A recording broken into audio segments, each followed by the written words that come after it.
The Pirate's Own Book by Charles Ellms. Chapter 21. The Life, Atrocities, and Bloody Death of Blackbeard. Edward Teach was a native of Bristol, and, having gone to Jamaica, frequently sailed from that port as one of the crew of a privateer during the French war. In that station he gave frequent proofs of his boldness and personal courage, but he was not entrusted with any command until Captain Benjamin Hornigold gave him the command of a prize which he had taken. In the spring of 1717, Hornigold and Teach sailed from Providence for the continent of America, and on their way captured a small vessel with 120 barrels of flour, which they put on board their own vessel. They also seized 2 other vessels. From one they took some gallons of wine, and from the other plunder to a considerable value. After cleaning upon the coast of Virginia, they made a prize of the large French Guineaman bound to Martinique, and Teach, obtaining the command of her, went to the island of Providence, and surrendered to the king's clemency. Teach now began to act an independent part. He mounted his vessel with 40 guns, and named her the Queen Anne's Revenge. Cruising near the island of St. Vincent, he took a large ship called the Great Allen, and after having plundered her of what he deemed proper, set her on fire. A few days after, Teach encountered the Scarborough man-of-war, and engaged her for some hours, but perceiving his strength and resolution, she retired, and left Teach to pursue his depredations. His next adventure was with a sloop of 10 guns, commanded by Major Bonnet, and these 2 men cooperated for some time, but Teach, finding him unacquainted with naval affairs, gave the command of Bonnet's ship to Richards, one of his own crew, and entertained Bonnet on board his own vessel. Watering at Turniff, they discovered a sail, and Richards, with the Revenge, slipped her cable, and ran out to meet her. Upon seeing the black flag hoisted, the vessel struck, and came to under the stern of Teach the Commodore. This was the adventure from Jamaica. They took the captain and his men on board the great ship, and manned his sloop for their own service. Weighing from Turniff, where they remained during a week, and sailing to the bay, they found there a ship and 4 sloops.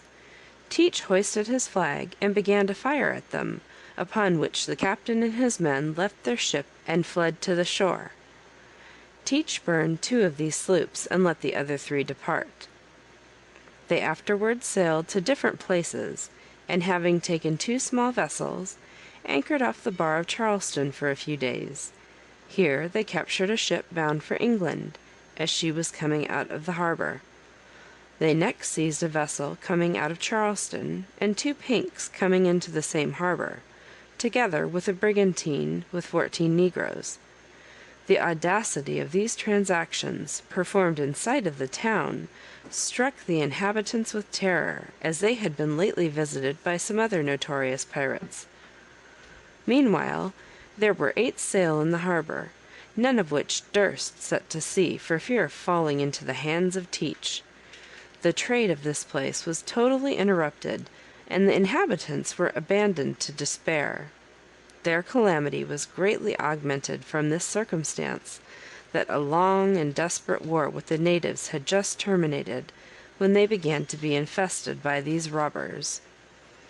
Teach, having detained all the persons taken in these ships as prisoners, they were soon in great want of medicines, and he had the audacity to demand a chest from the governor. This demand was made in a manner not less daring than insolent. Teach sent Richards, the captain of the Revenge, with Mr. Marks, one of the prisoners, and several others, to present their request.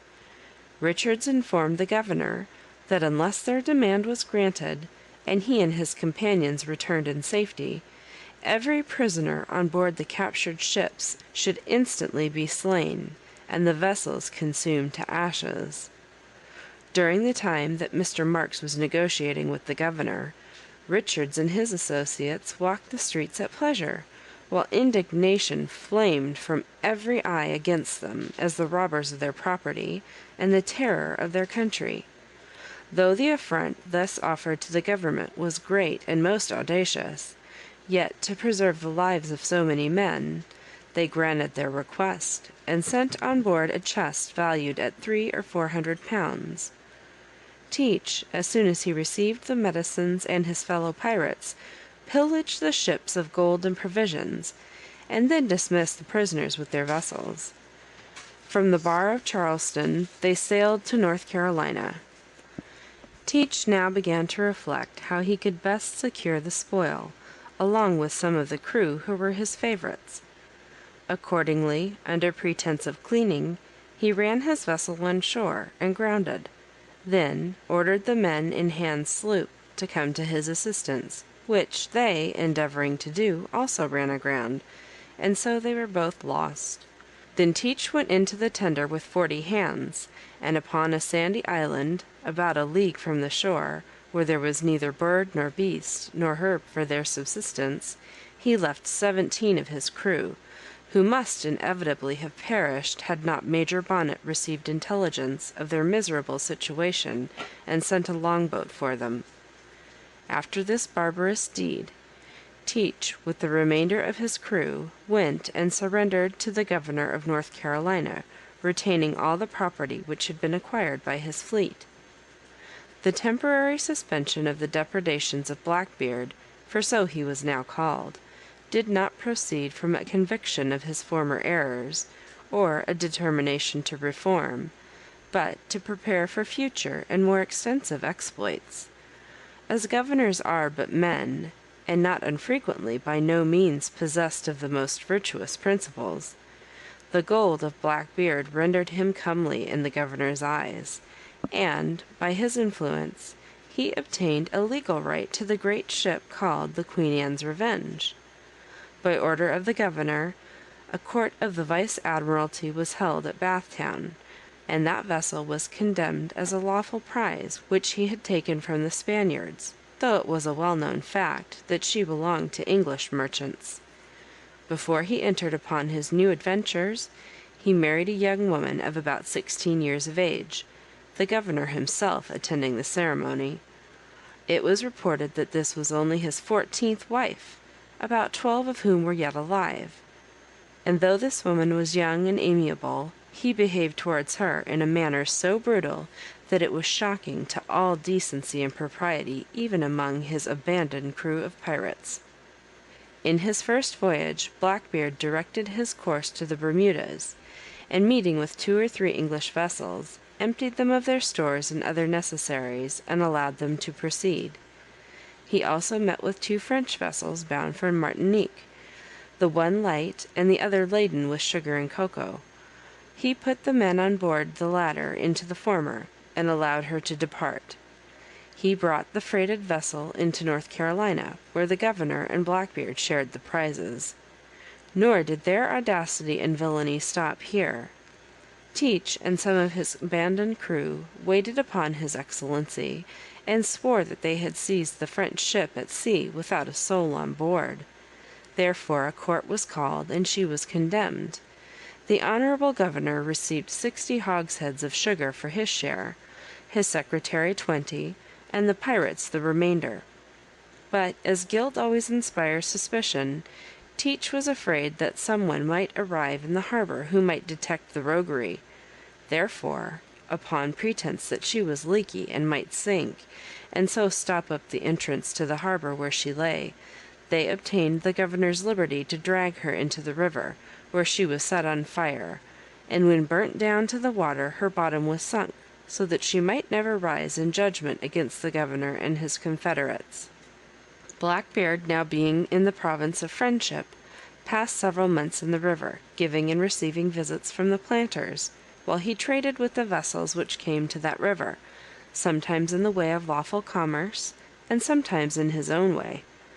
When he chose to appear the honest man, he made fair purchases on equal barter, but when this did not suit his necessities or his humor, he would rob at pleasure, and leave them to seek their redress from the governor, and the better to cover his intrigues with his excellency, he would sometimes outbrave him to his face, and administer to him a share of that contempt and insolence which he so liberally bestowed upon the rest of the inhabitants of the province.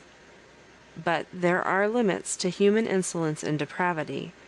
The captains of the vessels who frequented that river, and had been so often harassed and plundered by Blackbeard, secretly consulted with some of the planters what measures to pursue, in order to banish such an infamous miscreant from their coasts, and to bring him to deserved punishment.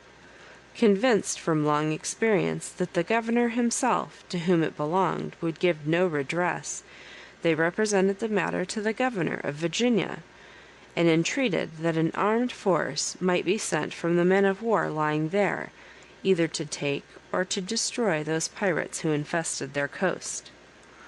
Upon this representation, the governor of Virginia consulted with the captains of the 2 men of war as to the best measures to be adopted. It was resolved that the governor should hire 2 small vessels, which could pursue Blackbeard into all his inlets and creeks, that they should be manned from the men of war, and the command given to Lieutenant Maynard, an experienced and resolute officer.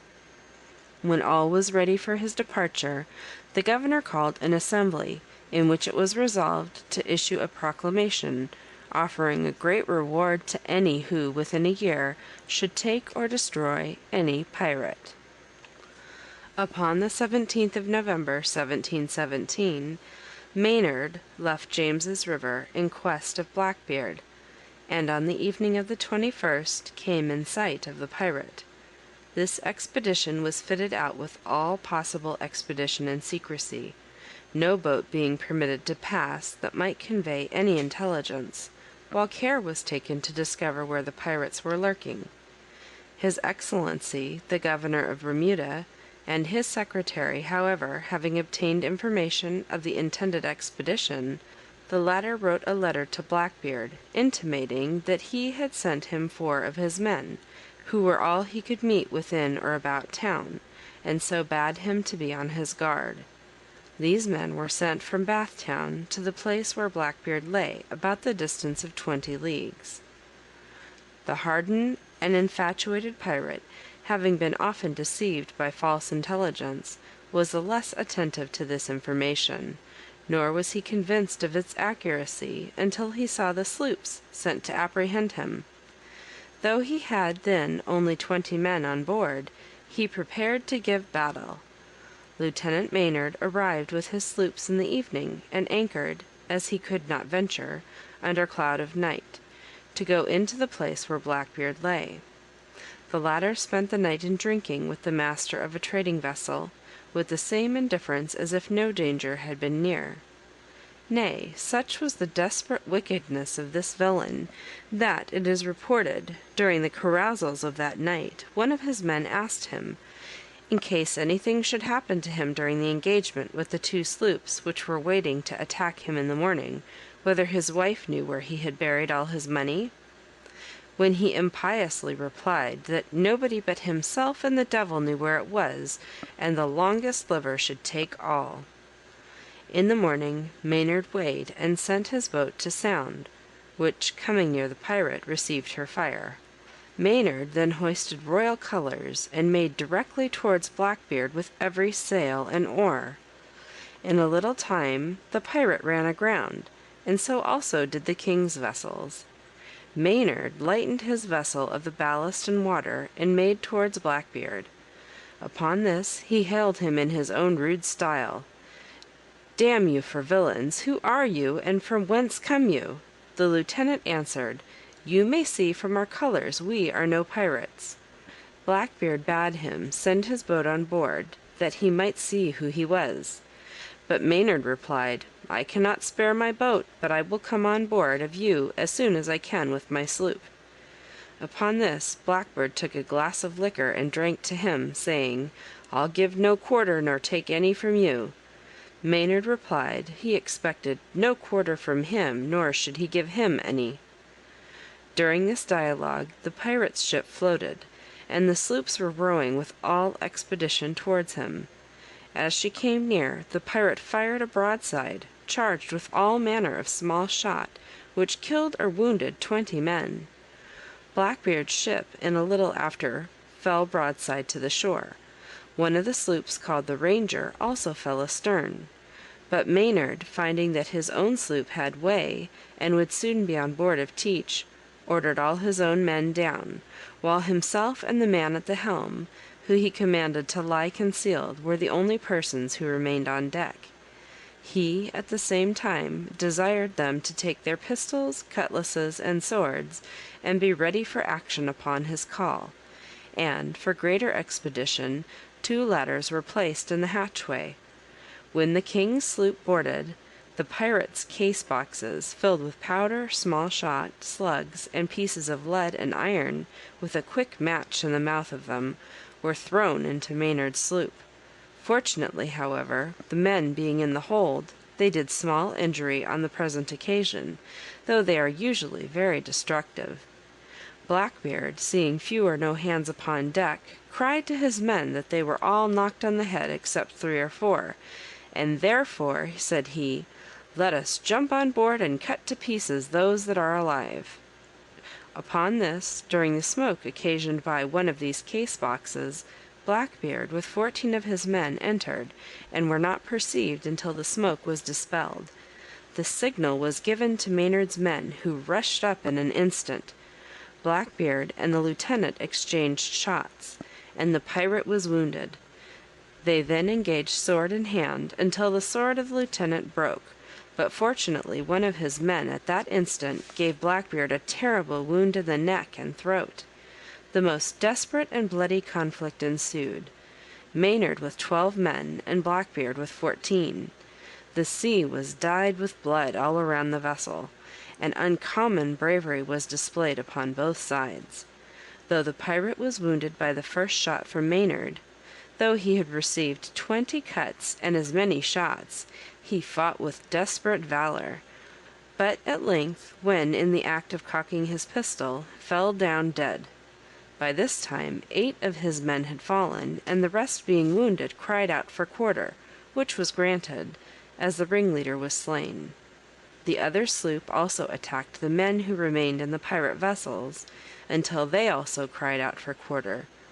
And such was the desperation of Blackbeard that, having small hope of escaping, he had placed a negro with a match at the gunpowder door, to blow up the ship the moment that he should have been boarded by the king's men, in order to involve the whole in general ruin. That destructive broadside at the commencement of the action, which at first appeared so unlucky, was, however, the means of their preservation from the intended destruction. Maynard severed the pirate's head from his body, suspended it upon his bowsprit end, and sailed to Bath Town to obtain medical aid for his wounded men.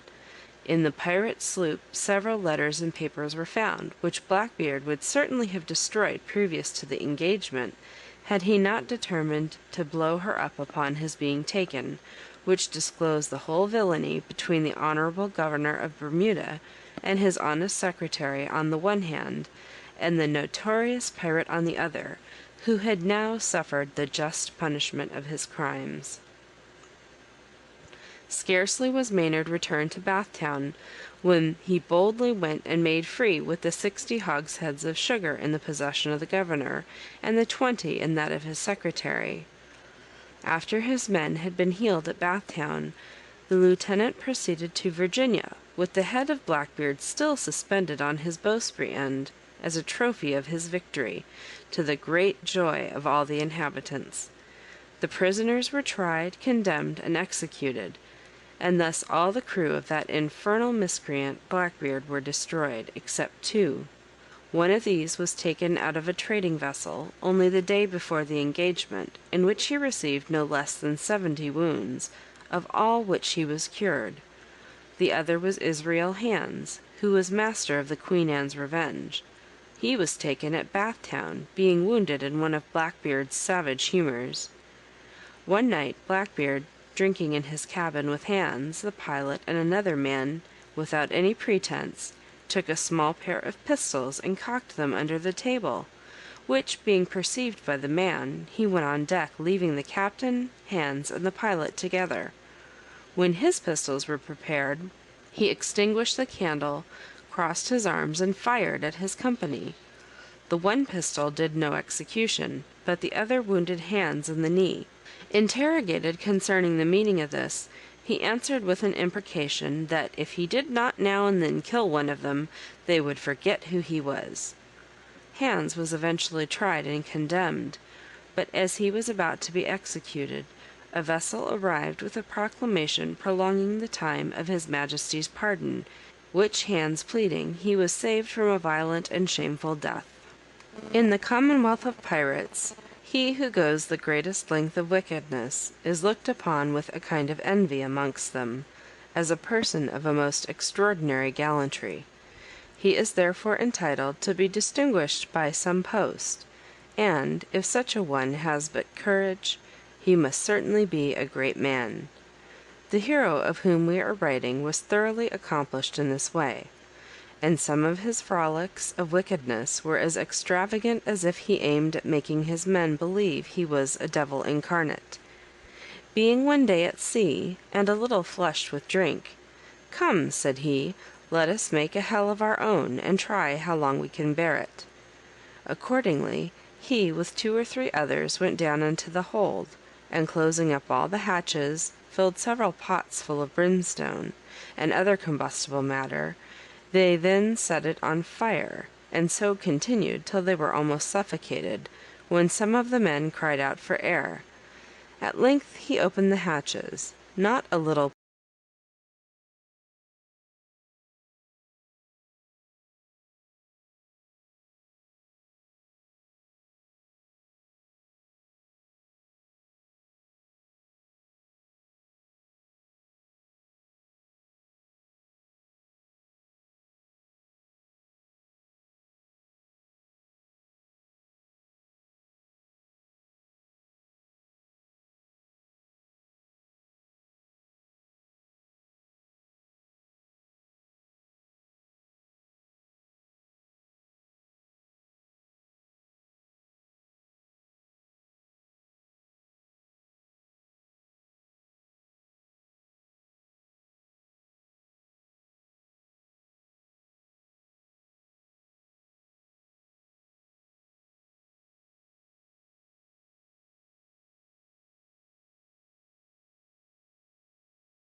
The Pirate's Own Book by Charles Ellms. Chapter 22. The Exploits, Arrest, and Execution of Captain Charles Vane. Charles Vane was one of those who stole away the silver which the Spaniards had fished up from the wrecks of the galleons in the Gulf of Florida, and was at Providence when Governor Rogers arrived there with 2 men of war.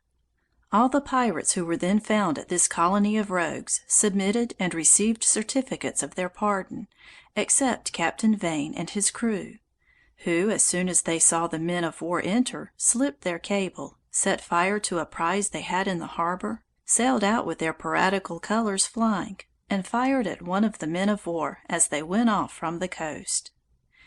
2 days after, they met with a sloop belonging to Barbados, which they took, and kept the vessel for their own use, putting aboard 25 hands, with one Yates, the commander.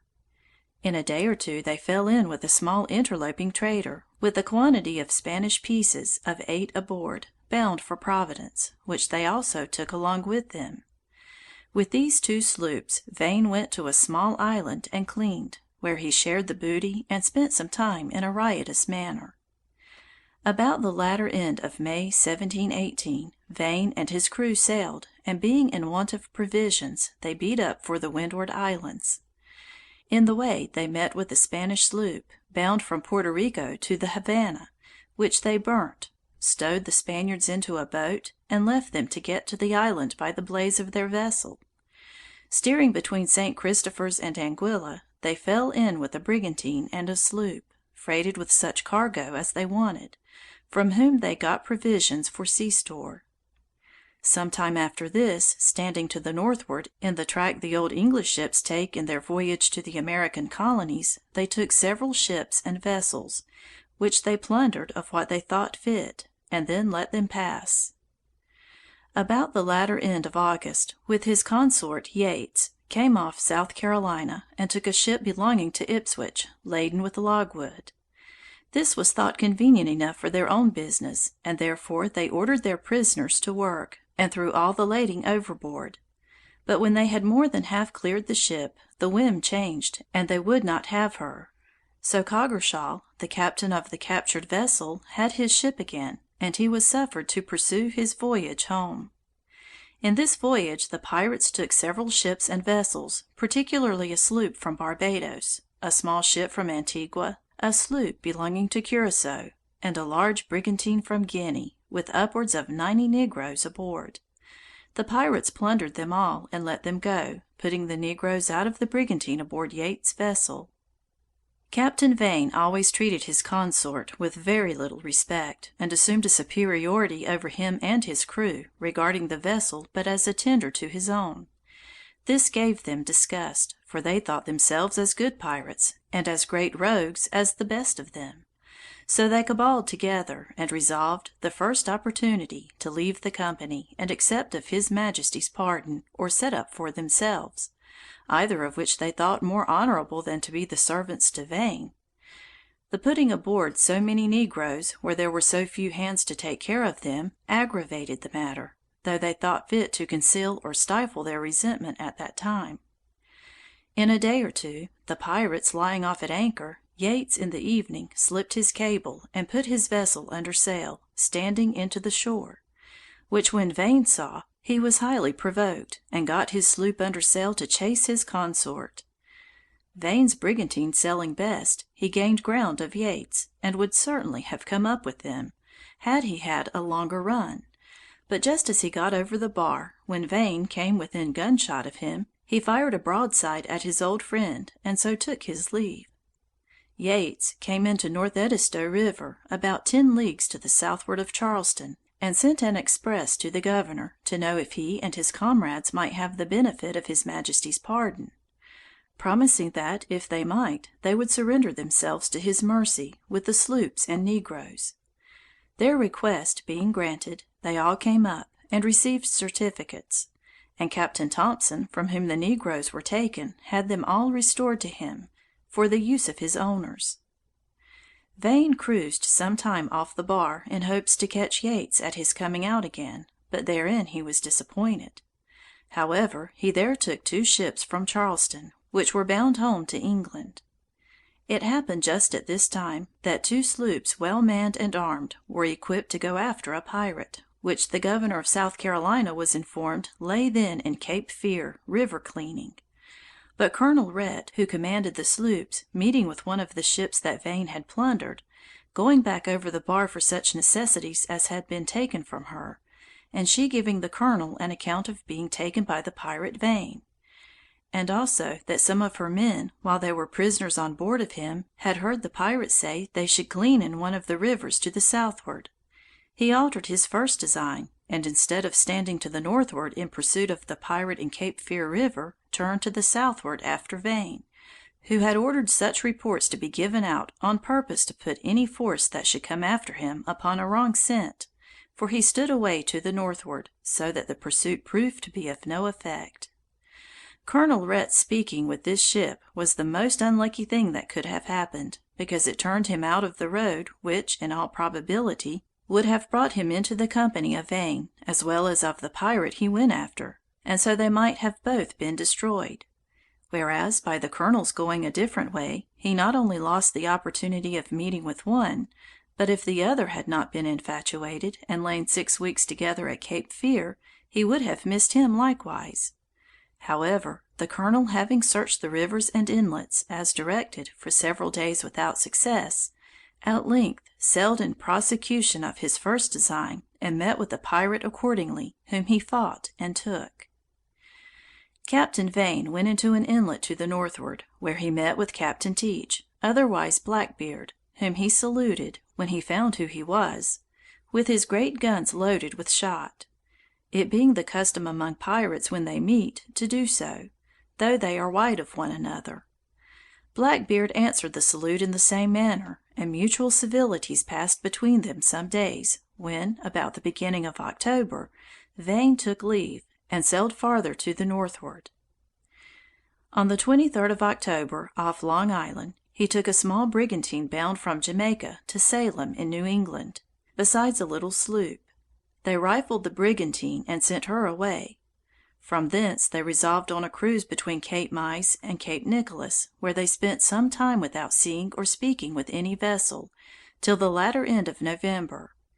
They then fell in with the ship, which it was expected would have struck as soon as their black colors were hoisted.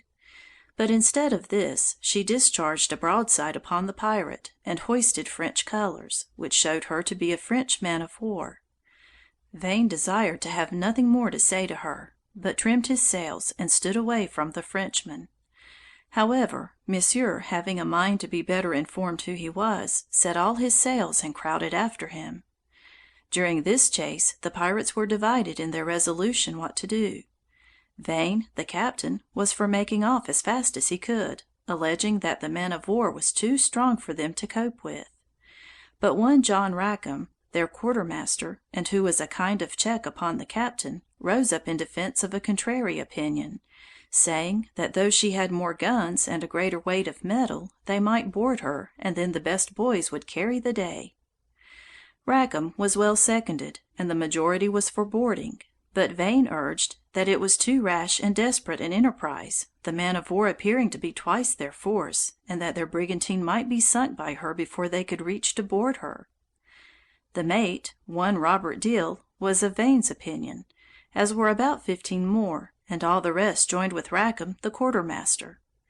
At length the captain made use of his power to determine this dispute, which in these cases is absolute and uncontrollable, by their own laws, that is, the captain's absolute right of determining in all questions concerning fighting, chasing, or being chased, in all other matters whatsoever, the captain being governed by a majority.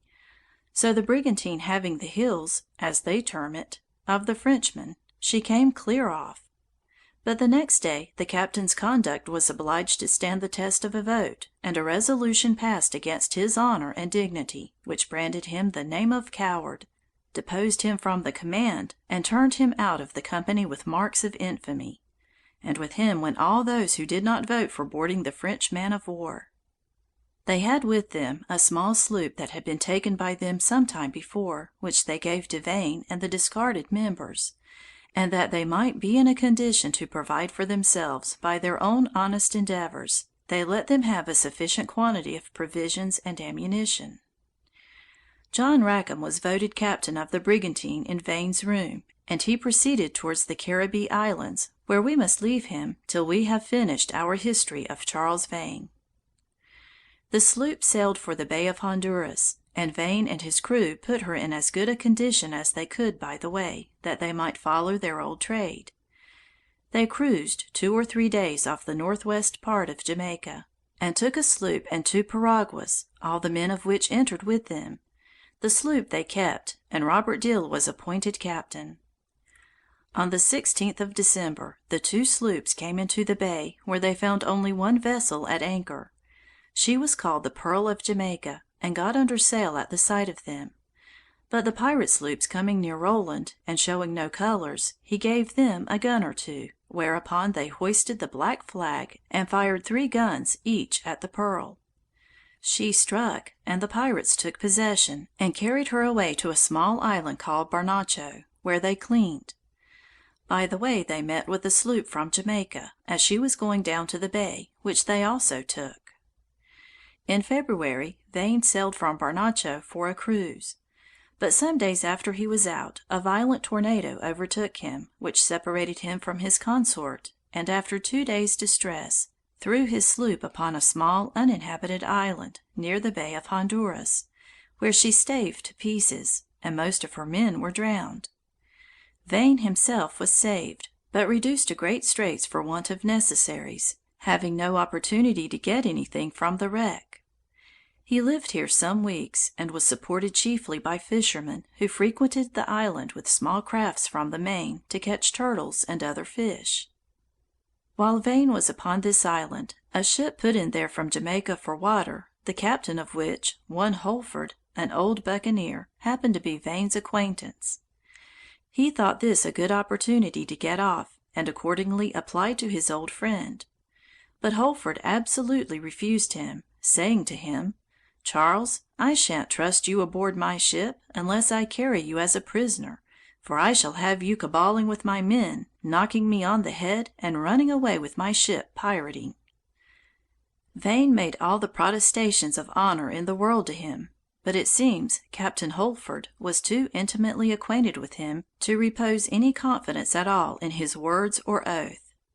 He told him he might easily find a way to get off if he had a mind to it. "I am going down to the bay," said he, "and shall return hither in about a month. And if I find you upon the island when I come back, I'll carry you to Jamaica, and there hang you." "How can I get away?" answered Vane. "Are there not fishermen's dories upon the beach? Can't you take one of them?" replied Holford. "What!" said Vane. "Would you have me steal a dory, then?" "Do you make it a matter of conscience," replied Holford, "to steal a dory when you have been a common robber and pirate, stealing ships and cargoes, and plundering all mankind that fell in your way? Stay here if you are so squeamish." And he left him to consider of the matter. After Captain Holford's departure, another ship put into the same island, in her way home, for water. None of the company knowing Vane, he easily passed for another man, and so was shipped for the voyage. One would be apt to think that Vane was now pretty safe, and likely to escape the fate which his crimes had merited. But here a cross accident happened that ruined all. Holford, returning from the bay, was met by this ship, and the captains being very well acquainted with each other, Holford was invited to dine aboard, which he did. As he passed along to the cabin, he chanced to cast his eye down into the hold, and there saw Charles Vane at work. He immediately spoke to the captain, saying, "Do you know whom you have got aboard there?" "Why," said he, "I have shipped a man at such an island, who was cast away in a trading sloop, and he seems to be a brisk hand." "I tell you," replied Captain Holford, "it is Vane, the notorious pirate." "If it be he," cried the other, "I won't keep him." "Why, then," said Holford, "I'll send and take him aboard, and surrender him at Jamaica." This being agreed upon, Captain Holford, as soon as he returned to his ship, sent his boat with his mate, armed, who, coming to Vane, showed him a pistol, and told him he was his prisoner. No man daring to make opposition, he was brought aboard and put into irons, and when Captain Holford arrived at Jamaica, he delivered up his old acquaintance to justice, at which place he was tried, convicted, and executed, as was some time before Vane's consort, Robert Dill, who was brought thither by one of the men of war. It is clear from this how little ancient friendship will avail a great villain, when he is deprived of the power that had before supported and rendered him formidable.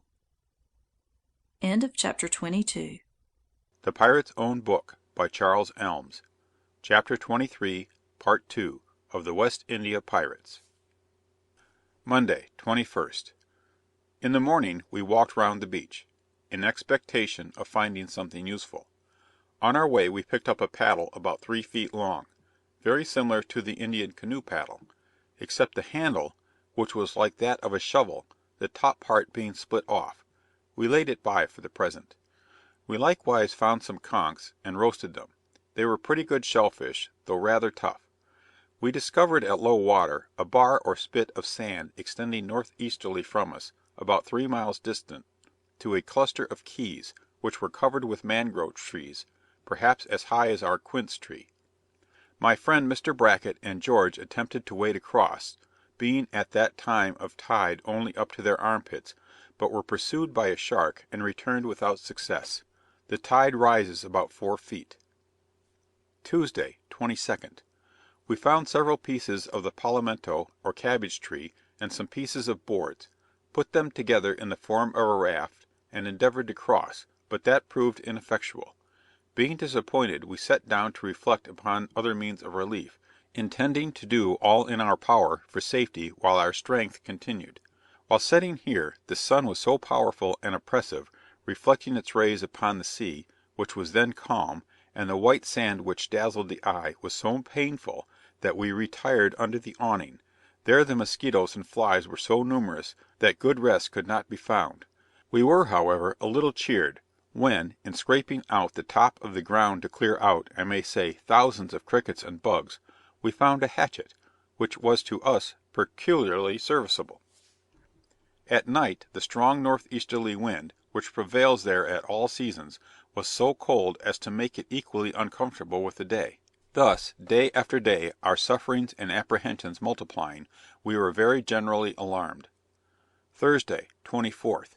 This morning, after taking a little coffee, made of the water which we thought least salt, and 2 or 3 of the little cakes, we felt somewhat refreshed, and concluded to make another visit to those keys, in hopes of finding something more, which might make a raft for us to escape the pirates, and avoid perishing by thirst.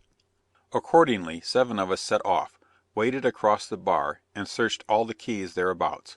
On one we found a number of sugar box shooks, 2 lashing plank, and some pieces of old spars, which were a part of the Exertion's deck load, that was thrown overboard when she grounded on the bar, spoken of in the first part of the narrative. It seems they had drifted 15 miles, and had accidentally lodged on these very keys within our reach.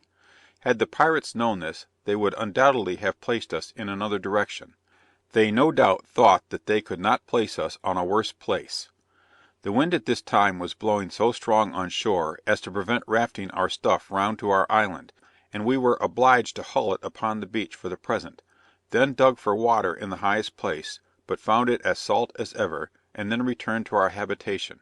But hunger and thirst began to prey upon us, and our comforts were as few as our hopes. Friday, 25th. Again passed over to those keys to windward in order to raft our stuff to our island, it being most convenient for building. But the surf on the beach was so very rough, that we were again compelled to postpone it. Our courage, however, did not fail where there was the slightest hopes of life. Returning without it, we found on our way an old top timber of some vessel. It had several spikes on it, which we afterwards found very serviceable. In the hollow of an old tree we found 2 garnas of small size, one male, the other female. Only one was caught. After taking off the skin, we judged it weighed 1.5 pounds. With some flour and lard, the only things we had except salt water, it made us a fine little mess. We thought it a rare dish, though a small one for 11 half-starved persons. At the same time a small vessel hove in sight. We made a signal to her with the blanket tied to a pole, and placed it on the highest tree. Some took off their white clothes, and waved them in the air, hoping they would come to us. Should they be pirates, they could do no more than kill us, and perhaps would give us some water, for which we began to suffer most excessively, but, notwithstanding all our efforts, she took no notice of us. Saturday, 26th. This day commenced with a moderate weather and smooth sea. At low tide found some cockles, boiled and ate them, but they were very painful to the stomach. David Warren had a fit of strangling, with swelling of the bowels, but soon recovered and said, something like salt rose in his throat and choked him. Most of us then set off for the Keys, where the plank and shooks were put together in a raft, which we with pieces of boards paddled over to our island. When we consulted the best plan, either to build a raft large enough for us all to go on, or a boat. But the shooks having 3 or 4 nails in each, and having a piece of large reed or bamboo previously found, of which we made pins, we concluded to make a boat. Sunday, 27. Commenced our labour, for which I know we need offer no apology. We took the 2 planks, which were about 14 feet long, and 2 1/2 wide, and fixed them together for the bottom of the boat. Then the moulds made of palmetto bark, cut timber and knees from mangrove trees, which spread so much as to make the boat 4 feet wide at the top, placed them exactly the distance apart of an Havana sugar box. Her stern was square and the bows tapered to a peak, making her form resemble a flat iron. We proceeded thus far and returned to rest for the night, but Mr. Bracket was too unwell to get much sleep. Monday, 28. Went on with the work as fast as possible. Some of the Spaniards had long knives about them, which proved very useful in fitting timbers, and a gimblet of mine, accidentally found on board the pirate, enabled us to use the wooden pins. And now our spirits began to revive, though water was continually in our minds. We now feared the pirates might possibly come, find out our plan, and put us to death, although before we had wished to see them, being so much in want of water. Our labour was extremely burdensome, and the Spaniards considerably peevish, but they would often say to me, "Never mind, captain, by and by, Americana or Spanyola catch them, me go and see 'em hung." We quitted work for the day, cooked some cakes, but found it necessary to reduce the quantity again, however small before. We found some herbs on a windward key, which the Spaniards called Spanish tea. This, when well boiled, we found somewhat palatable, although the water was very salt. This herb resembles pennyroyal in look and taste, though not so pungent. In the evening, when we were setting round the fire to keep off the mosquitoes, I observed David Warren's eyes shone like glass. The mate said to him, "David, I think you will die before morning. I think you are struck with death now." I thought so too, and told him, I thought it most likely we should all die here soon, but as some one of us might survive to carry the tidings to our friends, if you have any thing to say respecting your family, now is the time. He then said, "I have a mother in Saco where I belong. She is a second time a widow. To morrow, if you can spare a scrap of paper and pencil, I will write something." But no to morrow came to him. In the course of the night he had another spell of strangling, and soon after expired, without much pain and without a groan. He was about 26 years old. How solemn was this scene to us! Here we beheld the ravages of death commenced upon us. More than one of us considered death a happy release. For myself, I thought of my wife and children, and wished to live if God should so order it, though extreme thirst, hunger, and exhaustion had well nigh prostrated my fondest hopes. Tuesday, 29th. Part of us recommenced labour on the boat, while myself and Mr. Bracket went and selected the highest clear spot of sand on the northern side of the island, where we dug Warren's grave, and boxed it up with shooks, thinking it would be the most suitable spot for the rest of us, whose turn would come next, we knew not. At about 10 o'clock A.M. conveyed the corpse to the grave, followed by us survivors, a scene whose awful solemnity can never be painted. We stood around the grave, and there I read the funeral prayer from the Reverend Mr. Brooks's family prayer book, and committed the body to the earth, covered it with some pieces of board and sand, and returned to our labour. One of the Spaniards, an old man, named Manuel, who was partial to me, and I to him, made a cross and placed it at the head of the grave, saying, "Jesus Christ hath him now." Although I did not believe in any mysterious influence of this cross, yet I was perfectly willing it should stand there. The middle part of the day being very warm, our mouths parched with thirst, and our spirits so depressed, that we made but little progress during the remainder of this day, but in the evening were employed in picking oakum out of the bolt rope taken from the old sail. Wednesday, 30th. Returned to labour on the boat with as much vigour as our weak and dilapidated state would admit, but it was a day of trial to us all, for the Spaniards and we Americans could not well understand each other's plans, and they being naturally petulant, would not work nor listen with any patience for Joseph, our English fellow prisoner, to explain our views. They would sometimes undo what they had done, and in a few minutes replace it again. However, before night we began to caulk her seams, by means of pieces of hard mangrove, made in form of a caulking iron, and had the satisfaction of seeing her in a form something like a boat. Thursday, 31st. Went on with the work, some at caulking, others at battening the seams with strips of canvas and pieces of pine nailed over, to keep the oakum in. Having found a suitable pole for a mast, the rest went about making a sail from the one we had used for a covering, also fitting oars of short pieces of boards, in form of a paddle tied on a pole, we having a piece of fishing line brought by one of the prisoners. Thus, at 3 P.M. the boat was completed and put afloat. We had all this time confidently hoped that she would be sufficiently large and strong to carry us all. We made a trial and were disappointed. This was indeed a severe trial, and the emotions it called up were not easy to be suppressed.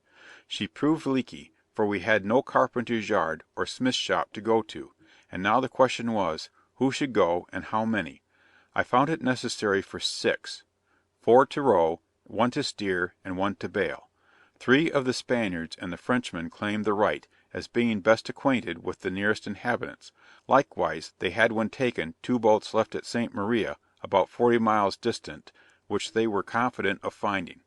They promised to return within 2 or 3 days for the rest of us. I thought it best to consent. Mr. Bracket, it was agreed, should go in my stead, because my papers must accompany me as a necessary protection, and my men apprehended danger if they were lost.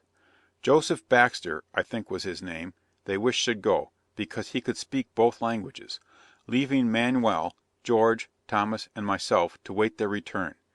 Having thus made all arrangements, and putting up a keg of the least salt water, with a few pancakes of salt fish, they set off a little before sunset, with our best wishes and prayers for their safety and return to our relief. To launch off into the wide ocean, with strength almost exhausted, and in such a frail boat as this, you will say was very hazardous, and in truth it was, but what else was left to us? Their intention was to touch at the key where the Exertion was, and if no boat was to be found there, to proceed to St. Maria, and if none there, to go to Trinidad, and send us relief. But alas! it was the last time I ever saw them. Our suffering this day was most acute. Tuesday, 5th. About 10 o'clock A.M. discovered a boat drifting by on the southeastern side of the island about a mile distant. I deemed it a providential thing to us, and urged Thomas and George trying the raft for her. They reluctantly consented, and set off; but it was nearly 3 P.M. when they came up with her. It was the same boat we had built. Where then was my friend Bracket and those who went with him? Every appearance was unfavourable. I hoped that a good Providence had yet preserved him. The 2 men who went for the boat, found it full of water, without oars, paddle, or sail. Being in this condition, and about 3 miles to the leeward, the men found it impossible to tow her up, so left her, and were about 11 o'clock at night getting back with the raft. They were so exhausted that had it not been nearly calm, they could never have returned. Wednesday, 6th. This morning was indeed the most gloomy I had ever experienced. There appeared hardly a ray of hope that my friend Bracket could return, seeing the boat was lost. Our provisions nearly gone, our mouths parched extremely with thirst, our strength wasted, our spirits broken, and our hopes imprisoned within the circumference of this desolate island in the midst of an unfrequented ocean, all these things gave to the scene around us the hue of death.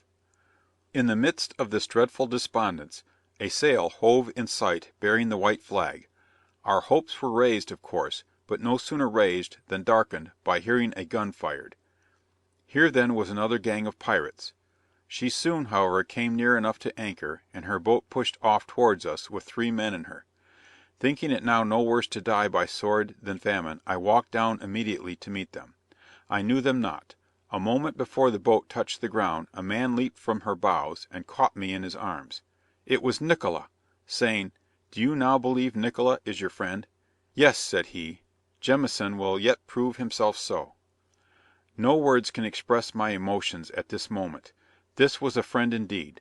The reason of my not recognizing them before was that they had cut their beards and whiskers.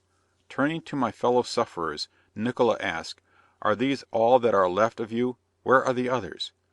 At this moment seeing David's grave, "Are they dead, then? Ah! I suspected it. I know what you were put here for." As soon as I could recover myself, I gave him an account of Mr. Bracket and the others. "How unfortunate," he said; "they must be lost, or some pirates have taken them.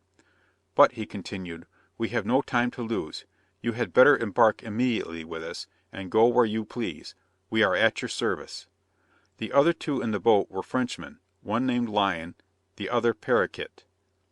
They affectionately embraced each of us, then holding to my mouth the nose of a tea kettle, filled with wine, said, "Drink plenty, no hurt you." I drank as much as I judged prudent. They then gave it to my fellow sufferers. I experienced almost immediate relief, not feeling it in my head. They had also brought in the boat for us a dish of salt beef and potatoes, of which we took a little; then sent the boat on board for the other two men, being 5 in all, who came ashore, and rejoiced enough was I to see among them Thomas Young, one of my crew, who was detained on board the Mexican, but had escaped through Nickola's means; the other a Frenchman, named John Cadete. I now thought again and again, with troubled emotion, of my dear friend Bracket's fate. I took the last piece of paper I had, and wrote with a pencil a few words, informing him, should he come there, that I and the rest were safe; that I was not mistaken in the friend in whom I had placed so much confidence; that he had accomplished my highest expectations, and that I should go immediately to Trinidad, and requested him to go there also, and apply to Mr. Isaac W. Lord, my consignee, for assistance. I put the paper into a junk bottle, previously found on the beach, put in a stopper, and left it, together with what little flour remained, a keg of water brought from Nickola's vessel, and a few other things which I thought might be of service to him. We then repaired with our friends on board, where we were kindly treated. She was a sloop from Jamaica, of about 12 tons, with a cargo of rum and wine, bound to Trinidad. I asked which way they intended to go. They said, to Jamaica if agreeable to me. As I preferred Trinidad, I told them, if they would give me the Exertion's boat which was alongside, beside their own, some water and provisions, we would take chance in her. "For perhaps," said I, "you will fare better at Jamaica than at Trinidad." After a few minutes' consultation, they said, "You are too much exhausted to row the distance of 100 miles, therefore we will go and carry you. We consider ourselves at your service." I expressed a wish to take a look at the Exertion, possibly we might hear something of Mr. Bracket. Nickola said very well, so got under way, and run for her, having a light westerly wind. He then related to me the manner of their desertion from the pirates. As nearly as I can recollect his own words, he said, "A few days since, the pirates took 4 small vessels, I believe Spaniards. They having but 2 officers for the 2 first, the third fell to me as prize master, and having an understanding with the 3 Frenchmen and Thomas, selected them for my crew, and went on board with orders to follow the Mexican, which I obeyed. The 4th, the pirates took out all but 1 man, and bade him also follow their vessel. Now our schooner leaked so bad, that we left her and in her stead agreed to take this little sloop, which we are now in, together with the 1 man. The night being very dark we all agreed to desert the pirates, altered our course, and touched at St. Maria, where we landed the 1 man, saw no boats there, could hear nothing from you, and agreed one and all, at the risk of our lives, to come and liberate you if you were alive, knowing as we did that you were put on this key to perish. On our way we boarded the Exertion, thinking possibly you might have been there. On board her we found a sail and paddle. We took one of the pirates' boats which they had left alongside of her, which proves how we came by 2 boats. My friend, the circumstance I am now about to relate, will somewhat astonish you. When the pirates' boat with Bolider was sent to the before mentioned key, on the 19th of January, it was their intention to leave you prisoners there, where was nothing but salt water and mangroves, and no possibility of escape.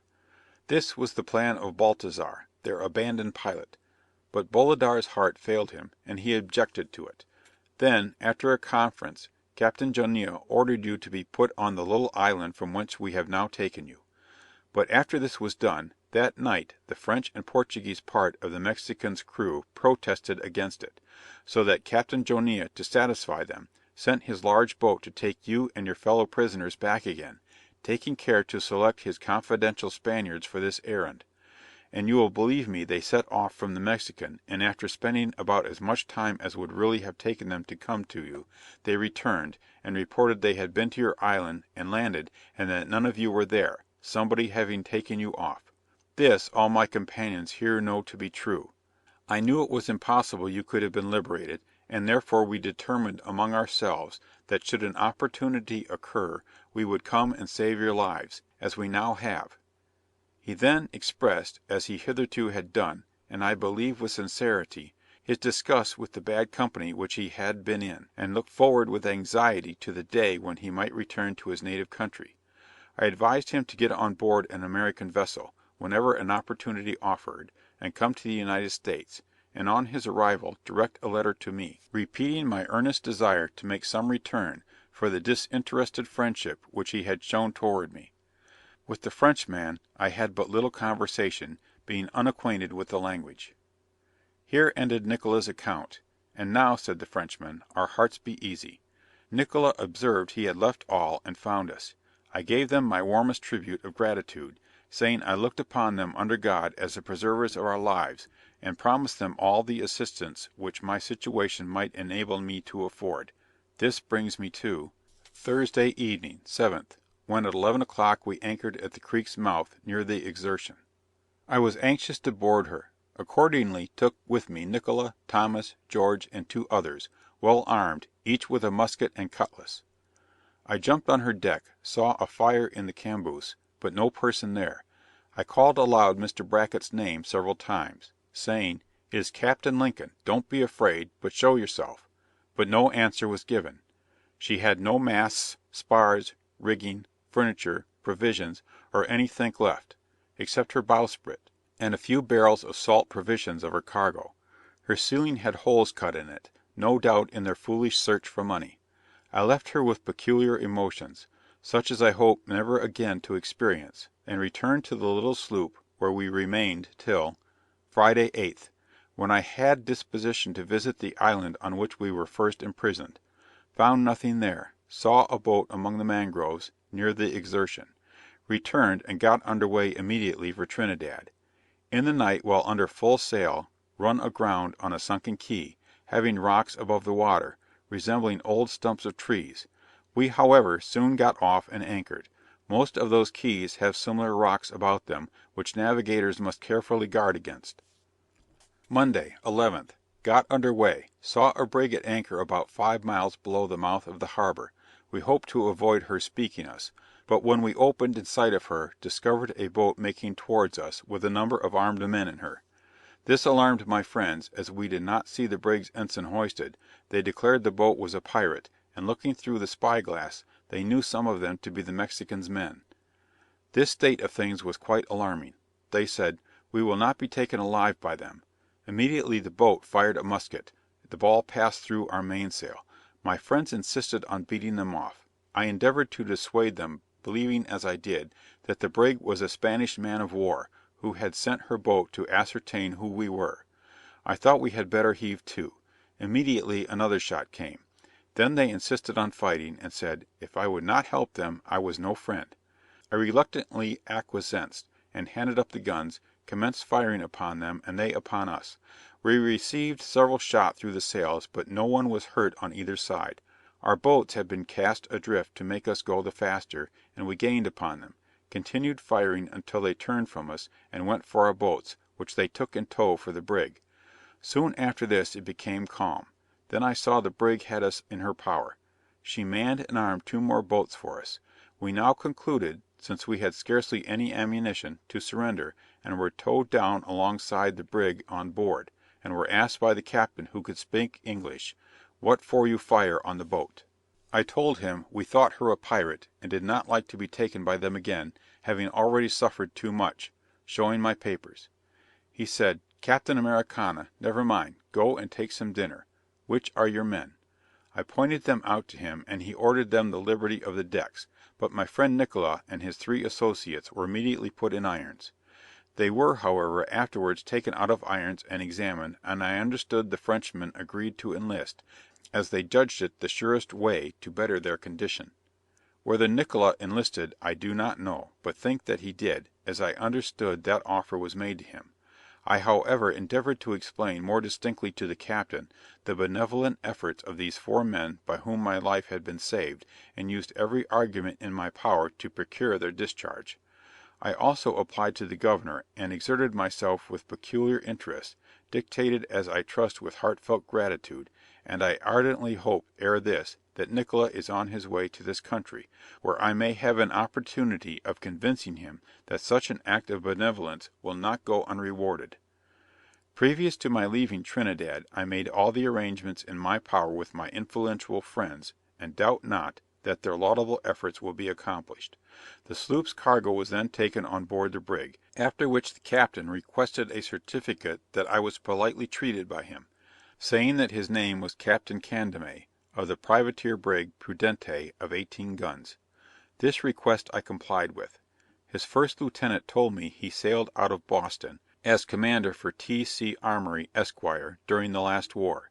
In the course of the evening my friends were taken out of irons, and examined separately, then put back again. The captain invited me to supper in his cabin, and a berth for the night, which was truly acceptable. The next morning after breakfast, I with my people were set on shore with the few things we had, with the promise of the Exertion's small boat in a day or two, but it was never sent me. The reason, let the reader imagine. On landing at the wharf Castledar, we were immediately taken by soldiers to the guard house, which was a very filthy place, thinking, I suppose, and even calling us, pirates. Soon some friends came to see me. Mr. Cotton, who resides there, brought us in some soup. Mr. Isaac W. Lord, of Boston, my merchant, came with Captain Tate, who sent immediately to the governor, for I would not show my papers to any one else. He came about sunset, and after examining Manuel, my Spanish fellow prisoner, and my papers, said to me, giving me the papers, "Captain, you are at liberty." I was kindly invited by Captain Matthew Rice, of schooner Galaxy, of Boston, to go on board his vessel, and live with him during my stay there. This generous offer I accepted, and was treated by him with the greatest hospitality, for I was hungered and he gave me meat, I was athirst and he gave me drink, I was naked and he clothed me, a stranger and he took me in. He likewise took Manuel and my 3 men for that night. Next day Mr. Lord rendered me all necessary assistance in making my protest. He had heard nothing from me until my arrival. I was greatly disappointed in not finding Mr. Bracket, and requested Mr. Lord to give him all needful aid if he should come there. To Captain Carnes, of the schooner Hannah, of Boston, I would tender my sincere thanks, for his kindness in giving me a passage to Boston, which I gladly accepted. To those gentlemen of Trinidad, and many captains of American vessels, who gave me sea clothing, etc., I offer my cordial gratitude. I am fully of the opinion that these ferocious pirates are linked in with many inhabitants of Cuba, and the government in many respects appears covertly to encourage them. It is with heartfelt delight that since the above narrative was written, I have learnt that Mr. Bracket and his companions are safe. He arrived at Port de Esprit, about 40 leagues east of Trinidad. A letter has been received from him, stating that he should proceed to Trinidad the first opportunity. It appears that after reaching the wreck, they found a boat from the shore, taking on board some of the Exertion's cargo, in which they proceeded to the above place. Why it was not in his power to come to our relief will no doubt be satisfactorily disclosed when he may be so fortunate as once more to return to his native country and friends. I felt great anxiety to learn what became of Jameson, who, my readers will recollect, was detained on board the Spanish brig Prudente near Trinidad. I heard nothing from him, until I believe 18 months after I reached home, when I received a letter from him, from Montego Bay, Jamaica, informing me that he was then residing in that island. I immediately wrote to him, and invited him to come to the United States. He accordingly came on passenger with Captain Wilson of Cohosat, and arrived in Boston in August 1824. Our meeting was very affecting. Trying scenes were brought up before us, scenes gone for ever, through which we had passed together, where our acquaintance was formed, and since which time we had never met. I beheld once more the preserver of my life, the instrument, under Providence, of restoring me to my home, my family, and my friends, and I regarded him with no ordinary emotion.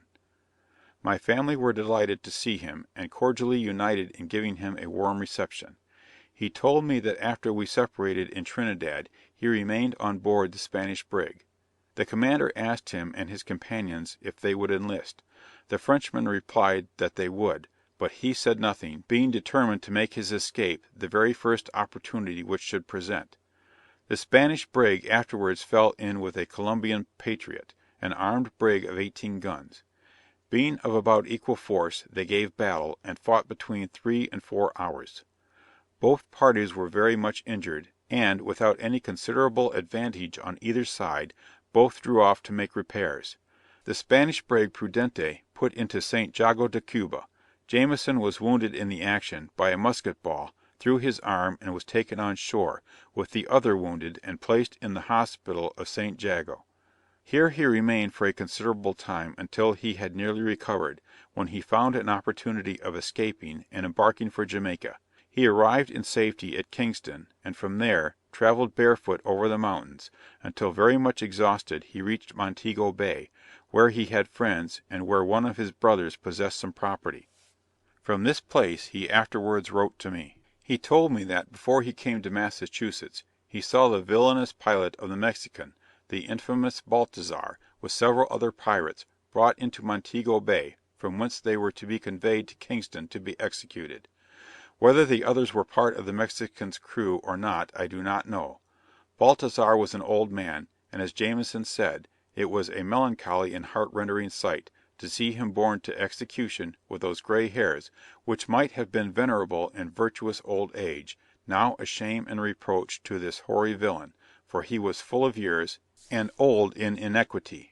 When Jameson received the letter which I wrote him, he immediately embarked with Captain Wilson, and came to Boston, as I have before observed. According to his own account, he was of a very respectable family in Greenock, Scotland. His father when living was a rich cloth merchant, but both his father and mother had been dead many years. He was the youngest of 13 children, and being, as he said, of a roving disposition, had always followed the seas. He had received a polite education, and was of a very gentlemanly deportment. He spoke several living languages, and was skilled in drawing and painting. He had travelled extensively in different countries, and acquired in consequence an excellent knowledge of their manners and customs.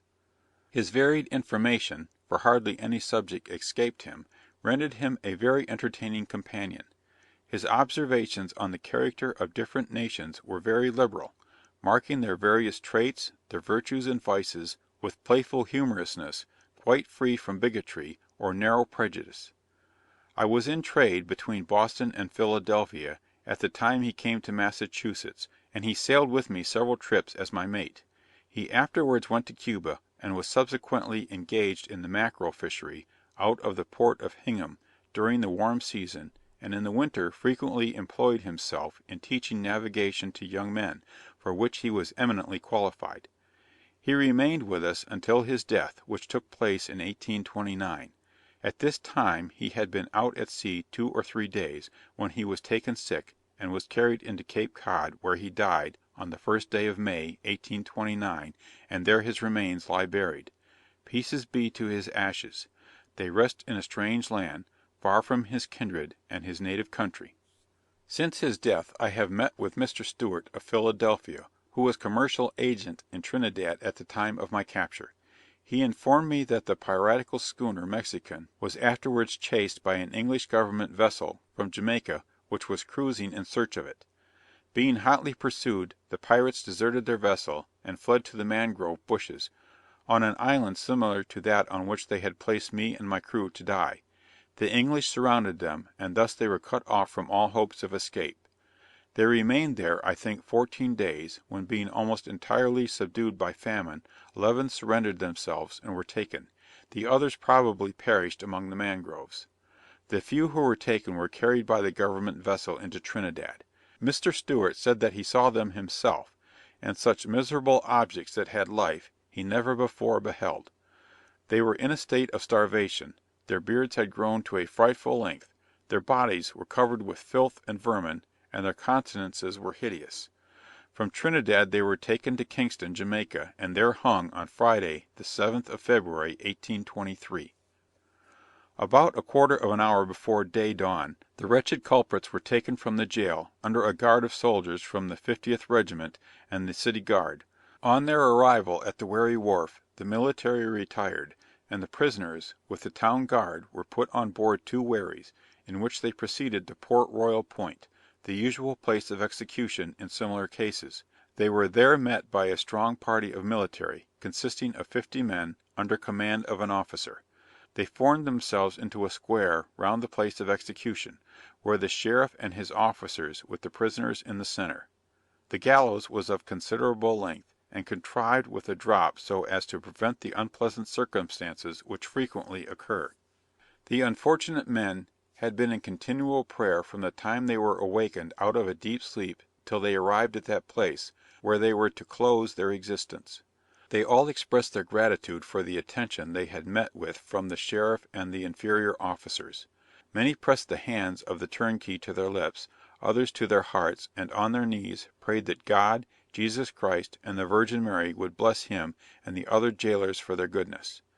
They all then fervently joined in prayer.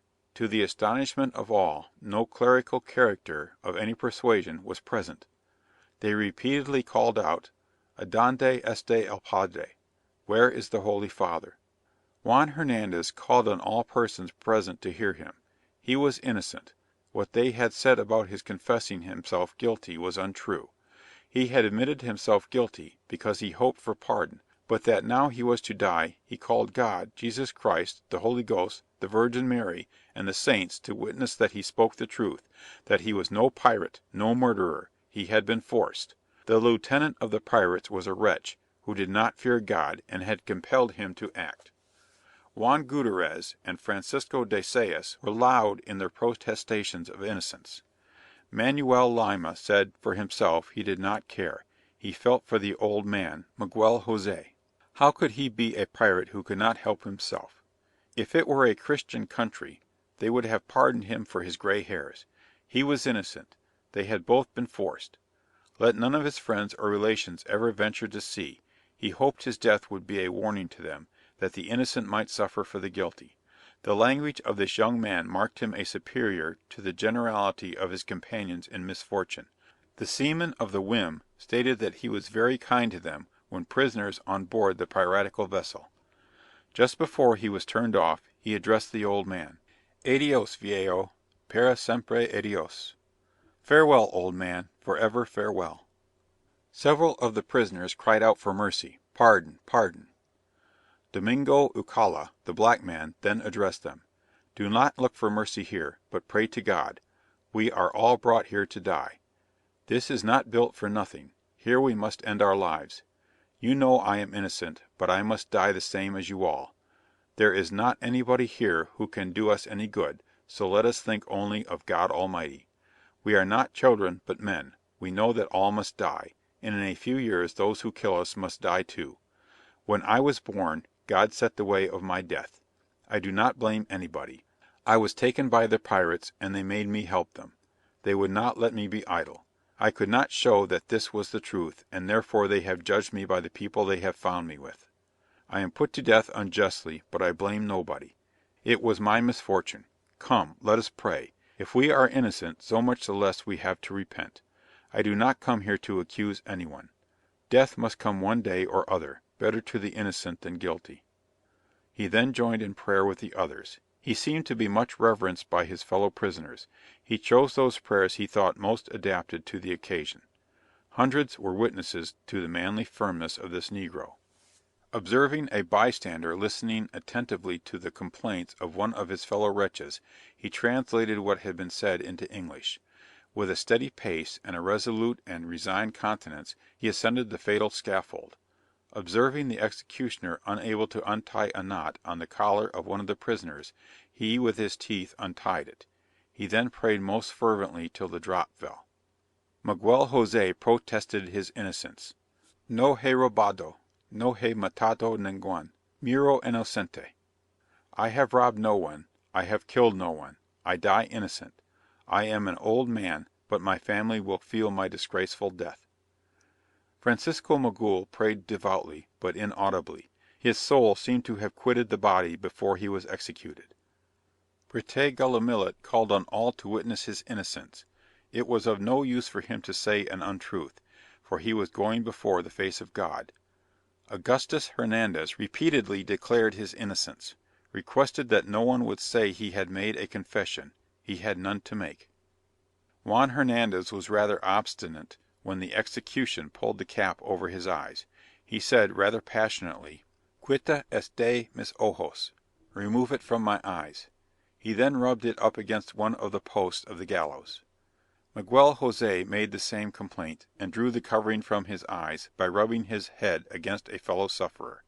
Pedro Nandre was loud in his ejaculations for mercy. He wept bitterly. He was covered with marks of deep wounds. The whole of the 10 included in the death warrant having been placed on the scaffold, and the rope suspended, the drop was let down. Nandre, being an immense heavy man, broke the rope and fell to the ground alive. Juan Hernandez struggled long. Lima was much convulsed. The old man, Gillamillet, and Magul were apparently dead before the drop fell. Eucalla, the black man, gave one convulsion, and all was over. When Nandre recovered from the fall, and saw his 9 lifeless companions stretched in death, he gave an agonizing shriek, he wrung his hands, screamed, "Favor, favor, me mata sin cosa! O buenos Christianos, me amparen, ampara me, no he Cristiano en esta tierra? Mercy, mercy, they kill me without cause. O good Christians, protect me, O protect me! Is there no Christian in this land?" He then lifted his eyes to heaven and prayed long and loud. Upon being again suspended, he was for a long period convulsed. He was an immense powerful man, and died hard. A piratical station was taken in the island of Cuba by the U.S. schooners of war Greyhound and Beagle. They left Thompson's Island, June 7th, 1823, under the command of Lieutenants Kearney and Newton, and cruised within the Keys on the south side of Cuba, as far as Cape Cruz, touching at all the intermediate ports on the island to intercept pirates. On the 21st of July they came to anchor off Cape Cruz, and Lieutenant Kearney went in his boat to reconnoitre the shore, when he was fired on by a party of pirates who were concealed among the bushes. A fire was also opened from several pieces of cannon erected on a hill a short distance off. The boat returned, and 5 or 6 others were manned from the vessels, and pushed off for the shore, but a very heavy cannonade being kept up by the pirates on the heights, as well as from the boats, were compelled to retreat. The 2 schooners were then warped in, when they discharged several broadsides, and covered the landing of the boats. After a short time the pirates retreated to a hill that was well fortified. A small hamlet in which the pirates resided was set fire to and destroyed. 3 guns, 1 a 4-pounder, and 2 large swivels, with several pistols, cutlasses, and 8 large boats, were captured. A cave about 150 feet deep was discovered near where the houses were, and after considerable difficulty a party of seamen got to the bottom, where was found an immense quantity of plunder, consisting of broadcloths, dry goods, female dresses, saddlery, etc. Many human bones were also in the cave, supposed to have been unfortunate persons who were taken and put to death. A great many of the articles were brought away, and the rest destroyed. About 40 pirates escaped to the heights, but many were supposed to have been killed from the fire of the schooners, as well as from the men who landed. The bushes were so thick that it was impossible to go after them. Several other caves are in the neighbourhood, in which it was conjectured they occasionally take shelter.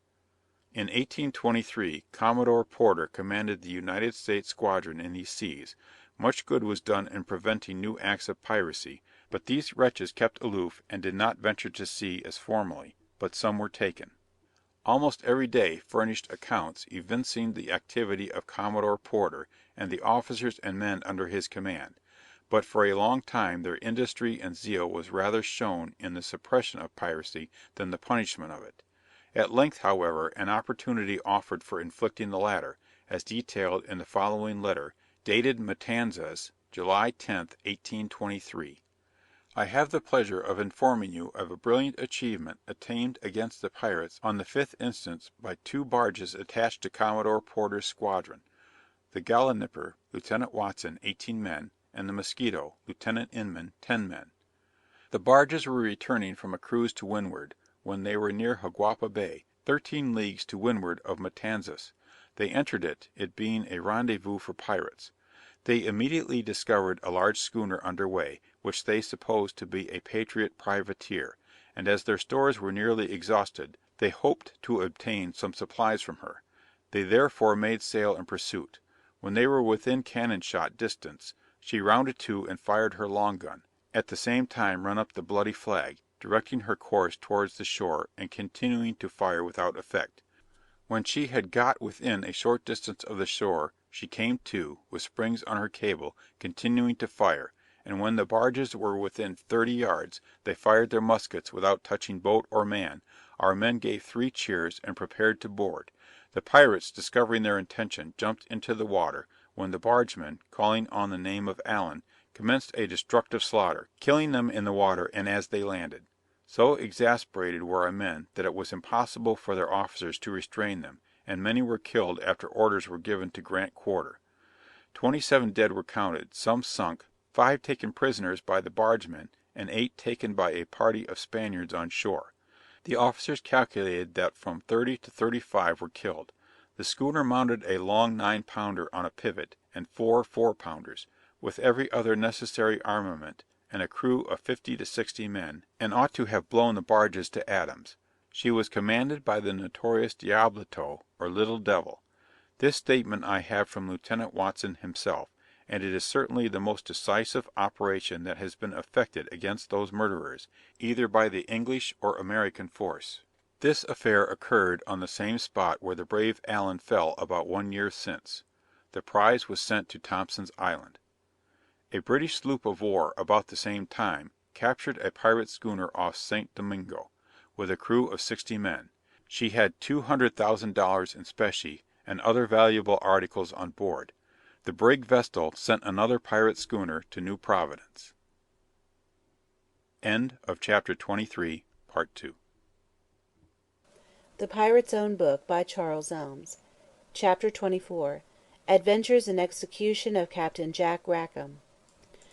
This Jack Rackham, as has been reported in the foregoing pages, was quartermaster to Vane's company, till the crew were divided, and Vane turned out of it for refusing to board a French man of war, Rackham being voted captain of the division that remained in the brigantine. The 24th of November, 1718, was the first day of his command. His first cruise was among the Caribbee Islands, where he took and plundered several vessels. We have already taken notice that when Captain Woodes Rogers went to the island of Providence with the king's pardon to such of the pirates as should surrender, this brigantine, which Rackham commanded, made its escape through another passage, bidding defiance to the mercy that was offered. To the windward of Jamaica, a Madeira man fell in the pirates' way, which they detained 2 or 3 days, till they had their market out of her, and then they gave her back to the master, and permitted one Hosea Tisdale, a tavern keeper at Jamaica, who had been picked up in one of their prizes, to depart in her, she being bound for that island. After this cruise they went into a small island, and cleaned, and spent their Christmas ashore, drinking and carousing as long as they had any liquor left, and then they went to sea again for more. They succeeded but too well, though they took no extraordinary prize for above 2 months, except a ship laden with convicts from Newgate bound for the plantations, which in a few days was retaken, with all her cargo, by an English man of war that was stationed in those seas. Rackham stood towards the island of Bermuda, and took a ship bound to England from Carolina, and a small pink from New England, both of which he brought to the Bahama Islands, where, with the pitch, tar, and stores, they cleaned again, and refitted their own vessels. But staying too long in that neighbourhood, Captain Rogers, who was governor of Providence, hearing of these ships being taken, sent out a sloop well manned and armed, which retook both the prizes, though in the meanwhile the pirate had the good fortune to escape. From hence they sailed to the back of Cuba, where Rackham kept a little kind of a family, at which place they stayed a considerable time, living ashore with their Delilahs, till their money and provisions were expended, and they concluded it time to look out for more. They repaired their vessel, and were making ready to put to sea, when a Guarda de Costa came in with a small English sloop, which she had taken as an interloper on the coast. The Spanish guard ship attacked the pirate, but Rackham being close in behind a little island, she could do but little execution where she lay. The Dons, therefore, warped the channel that evening, in order to make sure of her the next morning. Rackham, finding his case desperate, and that there was hardly any possibility of escaping, resolved to attempt the following enterprise. The Spanish prize lying for the better security close into the island, between the little island and the main, our desperado took his crew into the boat with their cutlasses, rounded the little island, and fell aboard their prize silently in the dead of night, without being discovered, telling the Spaniards that were aboard her that if they spoke a word, or made the least noise, they were all dead men, and so they became masters of her. When this was done, he slipped her cable and drove out to sea. The Spanish man of war was so intent upon their expected prize that they minded nothing else, and as soon as day broke, they made a furious fire upon the empty sloop; but it was not long before they were rightly apprised of the matter, when they cursed themselves sufficiently for a company of fools, to be bit out of a good rich prize, as she proved to be, and to have nothing but an old crazy hull in the room of her. Rackham and his crew had no occasion to be displeased at the exchange, as it enabled them to continue some time longer in a way of life that suited their depraved minds. In August 1720 we find him at sea again, scouring the harbours and inlets of the north and west parts of Jamaica, where he took several small crafts, which proved to be no great booty to the rovers; but they had but few men, and therefore were obliged to run at low game till they could increase their company and their strength.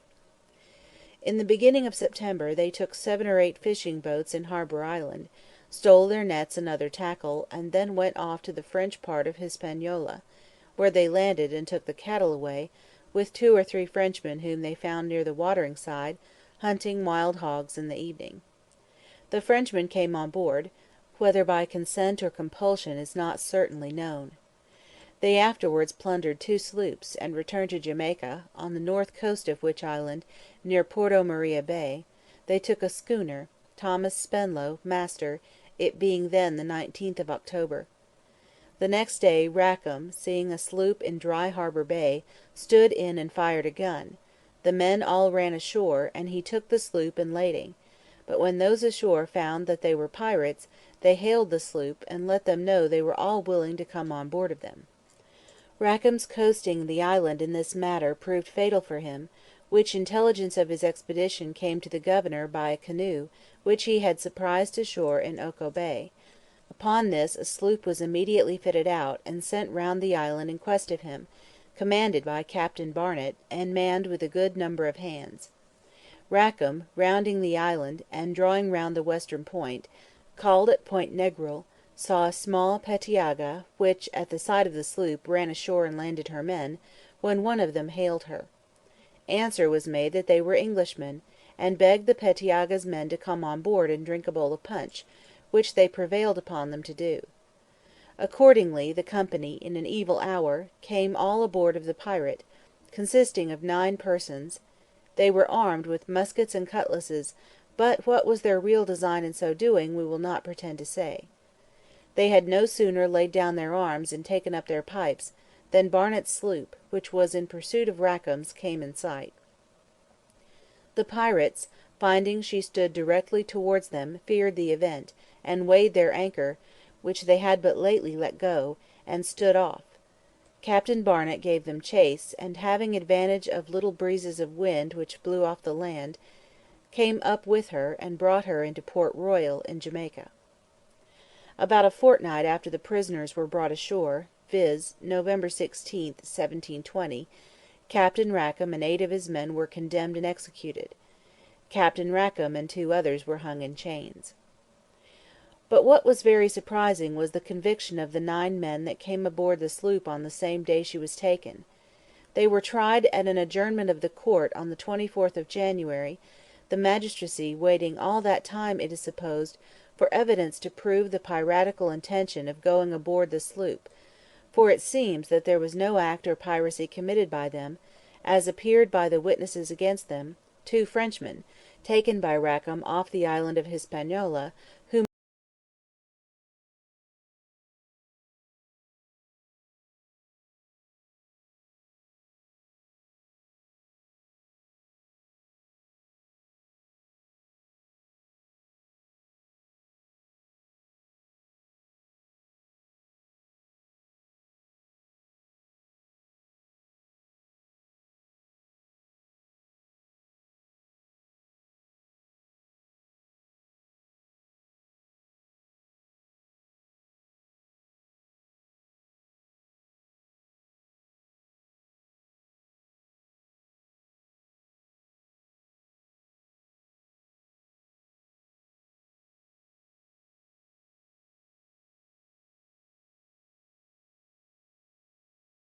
The Pirate's Own Book by Charles Ellms.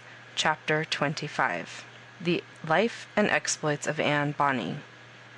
This female pirate was a native of Cork. Her father was an attorney, and, by his activity in business, rose to considerable respectability in that place. Anne was the fruit of an unlawful connection with his own servant maid, with whom he afterwards eloped to America, leaving his own affectionate and lawful wife. He settled at Carolina, and for some time followed his own profession, but soon commenced merchant, and was so successful as to purchase a considerable plantation.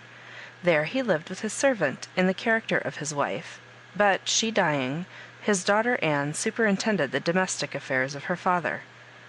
During her residence with her parent, she was supposed to have a considerable fortune, and was accordingly addressed by young men of respectable situations in life. It happened with Anne, however, as with many others of her youth and sex, that her feelings, and not her interest, determined her choice of a husband. She married a young sailor without a shilling. The avaricious father was so enraged that, deaf to the feelings of a parent, he turned his own child out of doors. Upon this cruel usage, and the disappointment of her fortune, Anne and her husband sailed for the island of Providence, in the hope of gaining employment. Acting a part very different from that of Mary Read, Anne's affections were soon estranged from her husband by Captain Rackham, and, eloping with him, she went to sea in men's clothes. Proving with child, the captain put her on shore, and entrusted her to the care of some friends until her recovery, when she again accompanied him in his expeditions. Upon the king's proclamation offering a pardon to all pirates, he surrendered, and went into the privateering business, as we have related before. He, however, soon embraced an opportunity to return to his favorite employment. In all his piratical exploits, Anne accompanied him, and, as we have already recorded, displayed such courage and intrepidity that she, along with Mary Read and a seaman, were the last three who remained on board when the vessel was taken. Anne was known to many of the planters in Jamaica, who remembered to have seen her in her father's house, and they were disposed to intercede in her behalf. Her unprincipled conduct, in leaving her own husband and in forming an illicit connection with Rackham, tended, however, to render her friends less active. By a special favour, Rackham was permitted to visit her the day before he was executed, but, instead of condoling with him on an account of his sad fate, she only observed that she was sorry to see him there, but, if he had fought like a man, he needed not have been hanged like a dog. Being with child, she remained in prison until her recovery, was reprieved from time to time, and though we cannot communicate to our readers any particulars of her future life, or the manner of her death, yet it is certain that she was not executed. End of chapter 25. The Pirate's Own Book by Charles Ellms. Chapter 26. The Adventures and Heroism of Mary Read. The attention of our readers is now to be directed to the history of two female pirates, a history which is chiefly remarkable from the extraordinary circumstance of the softer sex assuming a character peculiarly distinguished for every vice that can disgrace humanity, and at the same time for the exertion of the most daring, though brutal, courage. Mary Read was a native of England, but at what place she was born is not recorded. Her mother married a sailor when she was very young, who, soon after their marriage, went to sea and never returned. The fruit of that marriage was a sprightly boy. The husband not returning, she again found herself with child, and to cover her shame, took leave of her husband's relations, and went to live in the country, taking her boy along with her. Her son in a short time died, and she was relieved from the burden of his maintenance and education. The mother had not resided long in the country before Mary Read, the subject of the present narrative, was born. After the birth of Mary, her mother resided in the country for 3 or 4 years, until her money was all spent, and her ingenuity was set at work to contrive how to obtain a supply. She knew that her husband's mother was in good circumstances, and could easily support her child, provided she could make her pass for a boy and her son's child. but it seemed impossible to impose upon an old experienced mother. She, however, presented Mary in the character of her grandson.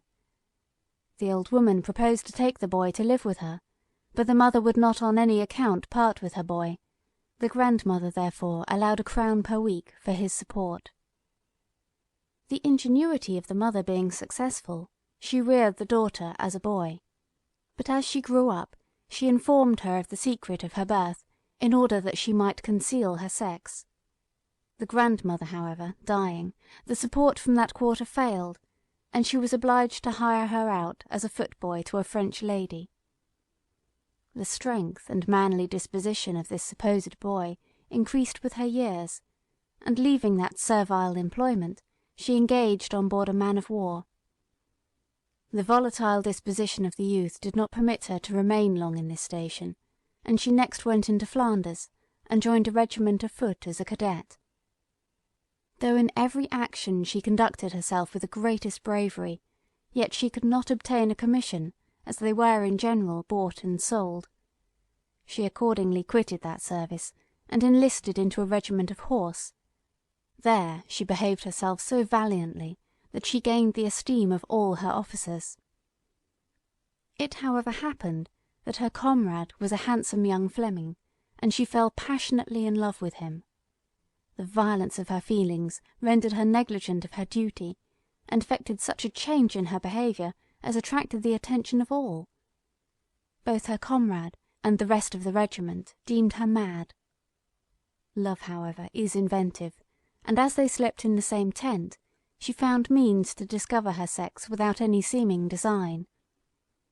He was both surprised and pleased, supposing that he would have a mistress to himself, but he was greatly mistaken, and he found that it was necessary to court her for his wife. A mutual attachment took place, and as soon as convenient, women's clothes were provided for her, and they were publicly married. The singularity of two troopers marrying caused a general conversation, and many of the officers honoured the ceremony with their presence, and resolved to make presents to the bride, to provide her with necessaries. After marriage they were desirous to quit the service, and their discharge being easily obtained, they set up an ordinary under the sign of the 3 Shoes, and soon acquired a considerable run of business. But Mary Read's felicity was of short duration. The husband died, and peace being concluded, her business diminished. Under these circumstances she again resumed her man's dress, and, going into Holland, enlisted into a regiment of foot quartered in one of the frontier towns. But there being no prospect of preferment in time of peace, she went on board a vessel bound for the West Indies. During the voyage, the vessel was captured by English pirates, and as Mary was the only English person on board, they detained her, and having plundered the vessel of what they chose, allowed it to depart. Mary continued in that unlawful commerce for some time, but the royal pardon being tendered to all those in the West Indies who should, before a specified day, surrender, the crew to which she was attached availed themselves of this, and lived quietly on shore with the fruits of their adventures. But from the want of their usual supplies, their money became exhausted, and being informed that Captain Rogers in the Isle of Providence was fitting out some vessels for privateering, Mary, with some others, repaired to that island to serve on board his privateers. We have already heard that scarcely had the ships sailed when some of their crews mutinied and ran off with the ships to pursue their former mode of life. Among these was Mary Read. She indeed frequently declared that the life of a pirate was what she detested, and that she was constrained to it both on the former and present occasion. It was, however, sufficiently ascertained that both Mary Read and Anne Bonny were among the bravest and most resolute fighters of the whole crew, that when the vessel was taken, these 2 heroines, along with another of the pirates, were the last 3 upon deck, and that Mary, having in vain endeavoured to rouse the courage of the crew who had fled below, discharged a pistol amongst them, killing one and wounding another. Nor was Mary less modest than brave, for though she had remained many years in the character of a sailor, yet no one had discovered her sex, until she was under the necessity of doing so to Anne Bonny. The reason of this was, that Anne, supposing her to be a handsome fellow, became greatly enamoured of her, and discovered her sex and wishes to Mary, who was thus constrained to reveal her secret to Anne. Rackham, being the paramour of Bonny, and observing her partiality towards Mary, threatened to shoot her lover, so that to prevent any mischief, Anne also informed the captain of the sex of her companion. Rackham was enjoined to secrecy, and here he behaved honourably, but love again assailed the conquered Mary.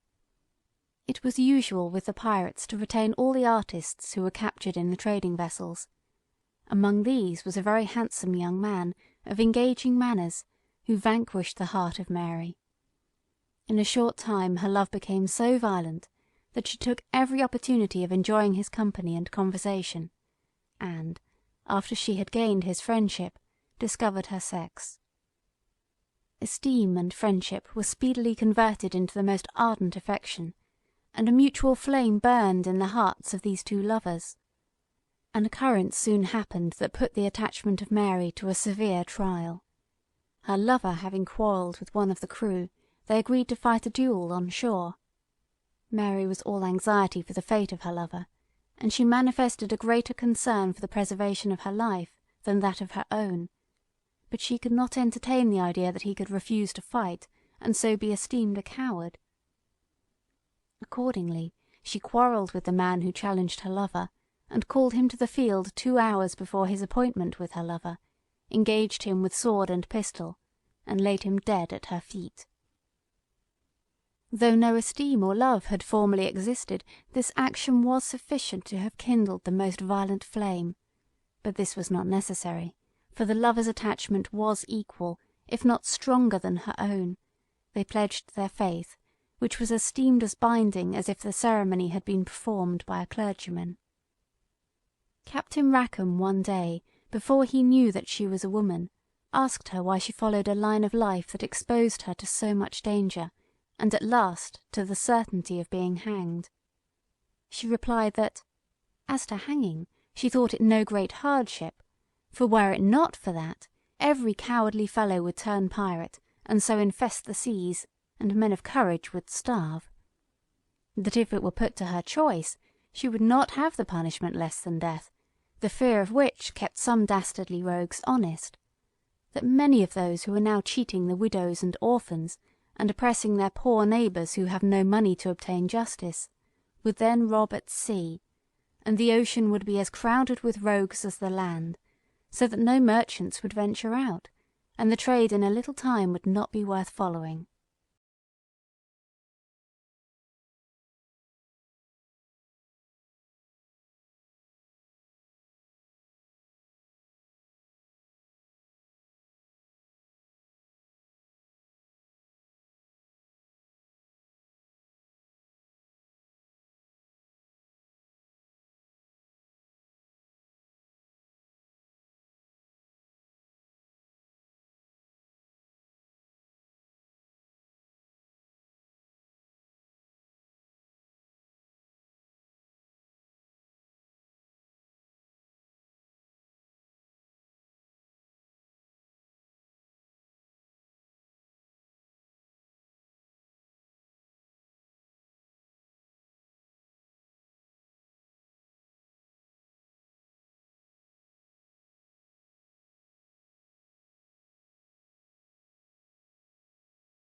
The Pirate's Own Book by Charles Ellms. Chapter 27. The Algerine Pirates. Containing accounts of the cruelties and atrocities of the Barbary corsairs, with narratives of the expeditions sent against them, and the final capture of Algiers by the French in 1830. That former den of pirates, the city of Algiers, is situated on the shores of a pretty deep bay, by which the northern coast of Africa is here indented, and may be said to form an irregular triangular figure, the base line of which abuts on the sea, while the apex is formed by the Cassaubah, or citadel, which answered the double purpose of a fort to defend and awe the city, and a palace for the habitation of the Dey and his court. The hill on which the city is built slopes rather rapidly upwards, so that every house is visible from the sea, in consequence of which it was always sure to suffer severely from a bombardment. The top of the hill has an elevation of nearly 500 feet, and exactly at this point is built the citadel, the whole town lying between it and the sea. The houses of Algiers have no roofs, but are all terminated by terraces, which are constantly whitewashed. And as the exterior walls, the fort, the batteries, and the walls are similarly beautified, the whole city from a distance looks not unlike a vast chalk quarry opened on the side of a hill. The fortifications towards the sea are of amassing strength, and with the additions made since Lord Exmouth's attack, may be considered as almost impregnable. They occupy the entire of a small island which lies a short distance in front of the city, to which it is connected at one end by a magnificent mole of solid masonry, while the other, which commands the entrance of the port, is crowned with a battery, bristling with cannon of immense caliber, which would instantly sink any vessel which should now attempt to occupy the station taken by the Queen Charlotte on that memorable occasion. On the land side, the defences are by no means of equal strength, as they were always considered rather as a shelter against an insurrectionary movement of the natives than as intended to repulse the regular attacks of a disciplined army. In fact, defences on this side would be of little use, as the city is completely commanded by different hills, particularly that on which the Emperor's fort is built, and was obliged instantly to capitulate as soon as this latter had fallen into the hands of the French in 1830. There are 4 gates, one opening on the mole, which is thence called the Marine Gate, one near the citadel, which is termed the New Gate, and the other 2 at the north and south sides of the city, with the principal street running between them. All these gates are strongly fortified, and outside the 3 land gates run the remains of a ditch, which once surrounded the city, but is now filled up except at these points. The streets of Algiers are all crooked and all narrow. The best are scarcely 12 feet in breadth, and even half of this is occupied by the projections of the shops, or the props placed to support the first stories of the houses, which are generally made to advance beyond the lower, insomuch that in many places a laden mule can scarcely pass. Of public buildings the most remarkable is the Cassaubah, or citadel, the situation of which we have already mentioned. It is a huge, heavy-looking brick building of a square shape, surrounded by high and massive walls, and defended by 50 pieces of cannon and some mortars, so placed as equally to all the city and country. The apartments set apart for the habitation of the Dey and the ladies of his harem are described as extremely magnificent, and abundantly supplied with marble pillars, fountains, mirrors, carpets, ottomans, cushions, and other articles of oriental luxury.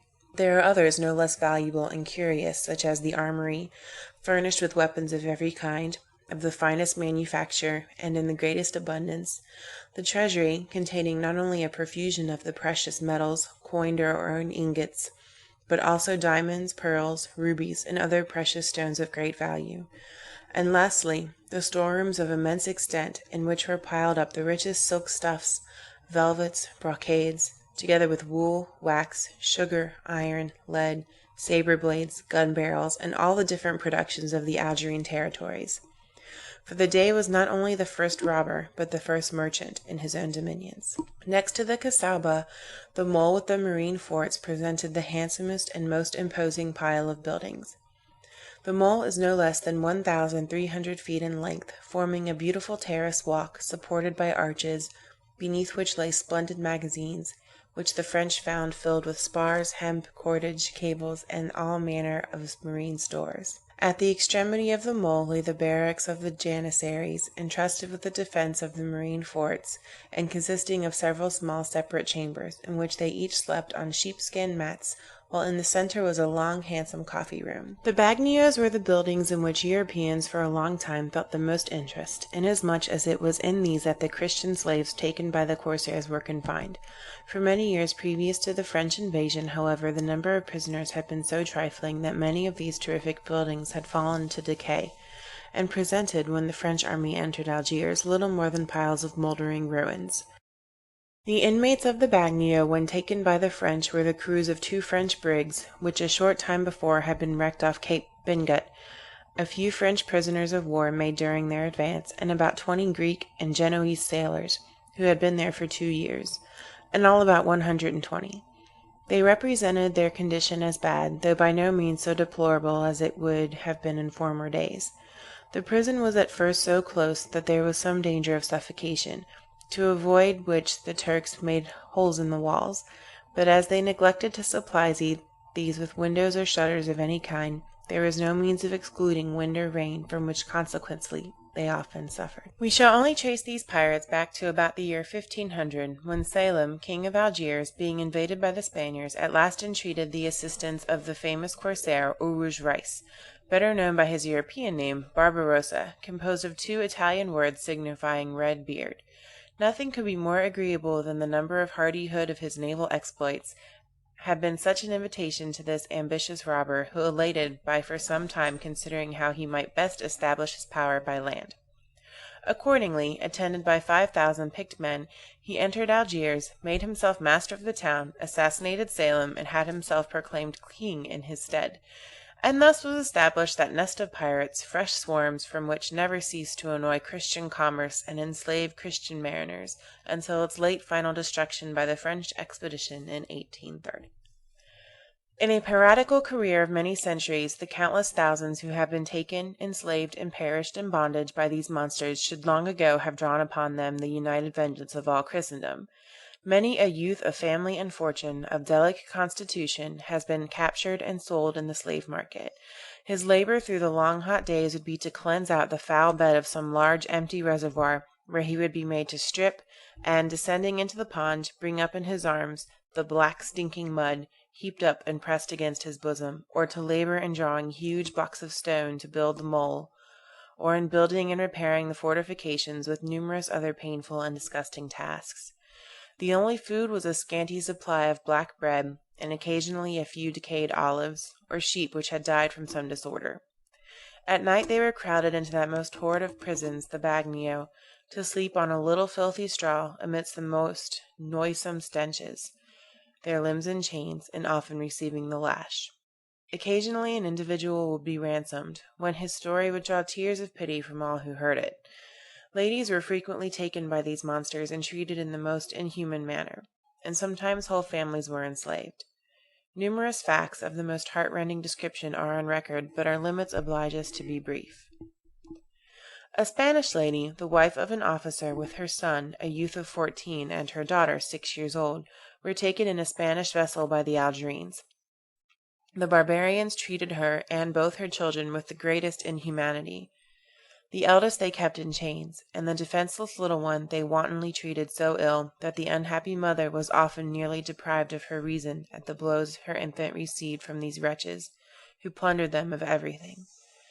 They kept them many days at sea on hard and scanty fare, covered only with a few soiled rags, and in this state brought them to Algiers. They had been long confined in a dreadful dungeon in the bagnio, where the slaves are kept, when a messenger was sent to the aga, or captain of the bagnio, for a female slave. It fortunately fell to the lot of the Spanish lady, but at the instant when she was embracing her son, who was tearing himself from his mother with haggard and disordered looks, to go to his imperious drivers, and, while in despair she gazed on her little worn-out infant, she heard herself summoned to attend the guard of the prison to a family that had sent for a female slave. She obtained permission to take her little daughter with her. She dreaded being refused, and sent back to the horrid dungeon she was leaving, where no difference was paid to rank, and slaves of all conditions were huddled together. She went, therefore, prepared to accept of anything short of these sufferings. She was refused, as being in every respect opposite to the description of the person sent for. At length her entreaties and tears prevailed. Compassion overruled every obstacle, and she, with her little girl, was accepted. But there remained another difficulty. She had left her son chained in the midst of that dungeon from which she had just been rescued. Her kind patron soon learned the cause of her distress, but to send for the youth and treat him kindly, or in any way above that of a common slave, must hazard the demand of so large a ransom for him and his mother, as would forever preclude the hope of liberty. He was, however, sent for, and the menial offices they were both engaged to perform were only nominal. With circumspection the whole family were sheltered in this manner for 3 years. When the war with the Spaniards growing more inveterate, the Algerines demanded the youth back to the bagnio, to work in common with the other slaves, in repairing the damages done to the fortresses by the Spanish cannon. He was now compelled to go, loaded with heavy stones, through the whole of the town, and at almost every step he received dreadful blows, not being able to hasten his pace from the great weight. Overcome at last with ill usage, the delicacy of his form and constitution gave way to the excessive labor, and he one morning refused the orders of his master or driver to rise from the straw on which he was stretched, declaring they might kill him if he chose, for he would not even try to carry another load of stones. Repeated messages had been sent from the Venetian consuls, where his mother and sister were sheltered, to the Aga to return him, and when the Algerines found that they had absolutely reduced him so near death, they thought it best to spare his life for the sake of future ransom. They agreed, therefore, to let him return to the Christians. His life was for some time despaired of, but through the kind attention he received, he was rescued from the threatened dissolution. His recovery was concealed for fear of his being demanded back to work, and a few months after, the Spanish peace of 1784 being concluded, a ransom was accepted by the Algerines for the suffering family, and they were set at liberty. These pirates in old times extended their depredations into the Atlantic as far as the British Channel. They swarmed in the Mediterranean, not only belonging to Algiers, but Tunis and other ports on the coast of Barbary.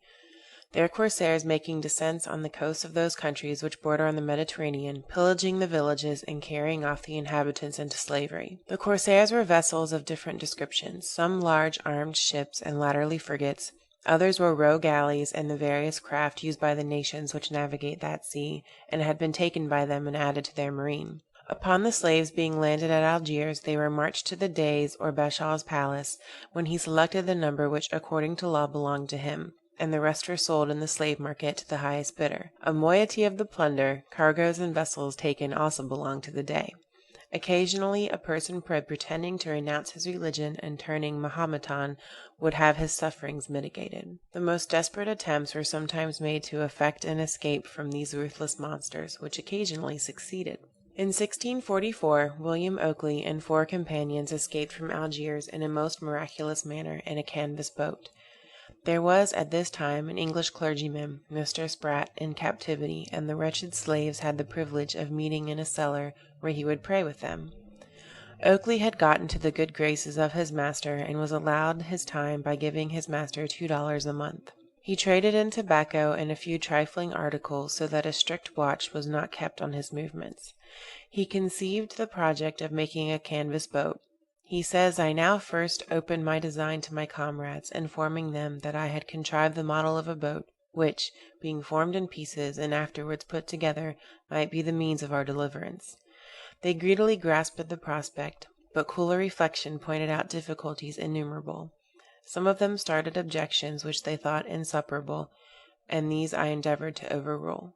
We began our work in the cellar, which had served for our devotions, though it was not the sanctity of the place, but its privacy, that induced us to this selection.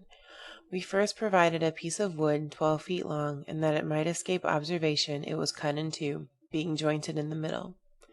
Next we procured the timbers of ribs, which, to avoid the same hazard, were in 3 pieces each, and jointed in 2 places. The flat side of one of the 2 pieces was laid over the other, and 2 holes bored in every joint to receive nails, so that when united, each joint would make an obtuse angle, and approach towards a semicircular figure, as we required. We had in the formation of an external covering, to avoid hammering and nailing, which would have made such a noise in the cellar as to attract the notice of the Algerines, who were insufferably suspicious about their wives and slaves. Therefore we provided as much canvas as would cover the boat twice over, and as much pitch, tar, and tallow as would make it a kind of tarpaulin, as also earthen pots in which to melt our materials. The 2 carpenters and myself were appointed to this service in the cellar. We stopped up all chinks and crevices, that the fumes of these substances might not betray us. But we had not been long at work when the smell of the melting materials overcame me, and obligated me to go into the streets, gasping for breath, where, meeting with the cool air, I swooned away, and broke my face in the fall. My companions, finding me in this plight, carried me back, extremely sick and unserviceable.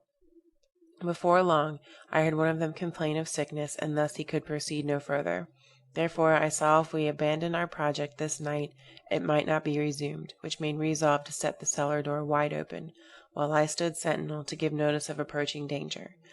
In this way we finished the whole, and then carried it to my shop, which was about a furlong distant. Everything was fitted in the cellar, the timbers to the keel, the canvas to the timbers, and the seats to the hull, and then all were taken to pieces again.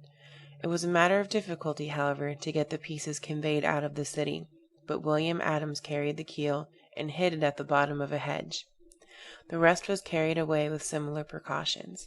As I was carrying a piece of canvas which we had bought for a sail, I looked back and discovered the same spy who had formerly given us much trouble, following behind. This gave me no small concern, but observing an Englishman washing clothes by the seaside, I desired his help in washing the canvas. Just as we were engaged with it, the spy came up and stood on a rock exactly over our heads to watch us. Therefore, to delude him, I took the canvas and spread it before his face on the top of the rock to dry. He stayed his own time and then marched off. Still, I was jealous of his intentions, which induced me to carry the canvas, when dry, straight back to the city, an incident that greatly discouraged my comrades. We also procured a small quantity of provisions and 2 goatskins full of fresh water. In the meantime, I paid my patron my wonted visits, kept up a fair correspondence, and duly gave him his demands, while I secretly turned all my goods to ready money as fast as I could, and putting it into a trunk with a false bottom, I committed it to the charge of Mr. Spratt, who faithfully preserved it for me. The place which we chose for joining the boat together was a hill about a half-mile from the city, thinking by that means the better to descry the approach of danger. When the pieces were united and the canvas drawn on, 4 of our number carried the boat down to the sea, where, stripping ourselves naked and putting our clothes within, we carried it as far as we could wade, lest it might be injured by the stones or rocks near the shore. But we soon discovered that our calculations of lading were erroneous, for no sooner had we embarked than the water came in over the sides, and she was like to sink, so that some new device became necessary. At last, one whose heart most failed him was willing to be excluded, and wished rather to hazard the uncertain torments of land than the certainty of being drowned at sea. However, the boat was still so deeply laden that we all concluded that it was impossible to venture to sea. At length another went ashore, and she held her head stoutly, and seemed sufficiently capable of our voyage. Taking a solemn farewell of our 2 companions left behind, and wishing them as much happiness as could be hoped for in slavery, and they to us as long a life as could be expected by men going to their graves, we launched out on the 30th of June, 1644, a night ever to be remembered. Our company consisted of John Anthony, William Adams, John Jeffs, John the carpenter, and myself. We now put to sea, without helm, tackle, or compass. 4 of us continually labored at the oars. The employment of the 5th was bailing out the water that leaked through the canvas. We struggled hard the first night to get out of the reach of our old masters, but when the day broke we were still within sight of their ships in the haven and roadstead. Yet, our boat being small, and lying close and snug upon the sea, either was not discovered at all, or else seemed something that was not worth taking up. On all occasions we found our want of foresight, for now the bread which had lain soaking in the salt water was quite spoiled, and the tanned skins imparted a nauseous quality to the fresh water.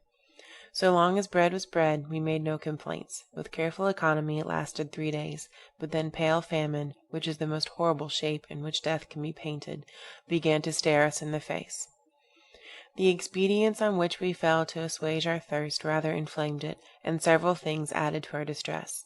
For some time the wind was right against us. Our labor was incessant, for although much rowing did not carry us forward, still cessation of it drove us back, and the season was raging hot, which rendered our toil insupportable. One small alleviation we had in the man whose province it was to bail the water out of the boat. He threw it on our bodies to cool them. However, what with the scorching of the sun and the cooling of the water, our skin was blistered all over. By day we were stark naked. By night we had on shirts or loose coats, for we had left our clothing ashore on purpose to lighten the boat. One of our number had a pocket dial, which supplied the place of a compass, and, to say the truth, was not ill befitting such a vessel and such mariners. By its aid we steered our course by day, while the stars served as a guide by night, and, if they were obscured, we guessed our way by the motion of the clouds. In this woeful plight we continued 4 days and nights. On the 5th day we were at the brink of despair, and abandoned all hopes of safety.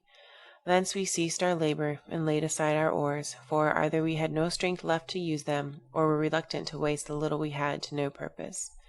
Still we kept emptying the boat, loth to drown, loth to die, yet knowing no means to avoid death. They that act least commonly wish the most, and, when we had forsaken useful labour, we resorted to fruitless wishes, that we might be taken up by some ship, if it were but a ship, no matter of what country. While we lay hulling up and down, our hopes at so low an ebb, we discovered a tortoise not far from us asleep in the sea. Had the great Drake discovered the Spanish plate fleet, he could not have been more rejoiced. Once again we bethought ourselves of our oars, and silently rowing to our prey, took it into the boat in great triumph. Having cut off its head, and let it bleed in the vessel, we drank the blood, ate the liver, and sucked the flesh. Our strength and spirits were woefully refreshed, and our work was vigorously renewed. Leaving our fears behind us, we began to gather hope, and, about noon, discovered, or thought we discovered, land. It is impossible to describe our joy and triumph on this occasion. It was new life to us. It brought fresh blood into our veins, and fresh vigor into our pale cheeks. We looked like persons raised from the dead. After further exertion, becoming more confident, we were at last fully satisfied that it was land. Now, like distracted persons, we all leapt into the sea, and, being good swimmers, cooled our parched bodies, never considering that we might become a ready prey to the sharks. But we presently returned to our boat, and, from being wearied with the exertion, and somewhat cooled by the sea, lay down to sleep with as much security as if it had been in our beds. It was fortunately of such short duration that the leaking of the boat occasioned no danger. Refreshed by sleep, we found new strength for our work, and tugged hard at the oar, in hopes of reaching a more stable element before night. But our progress was very slow. Towards evening an island was discovered, which was Fromentere, having already seen Majorca. At least, some of our company, who had navigated these seas, declared that it was so. We debated long to which of the two our course should be directed, and, because the last discovered was much infested with venomous serpents, we all resolved to make for Majorca. The whole of that night we rowed very hard, and also the next, being the 6th from our putting to sea. The island was in sight all day, and about 10 at night we came under land, but it consisted of rocks so steep and craggy that we could not climb up. Whilst under these rocks a vessel approached very near.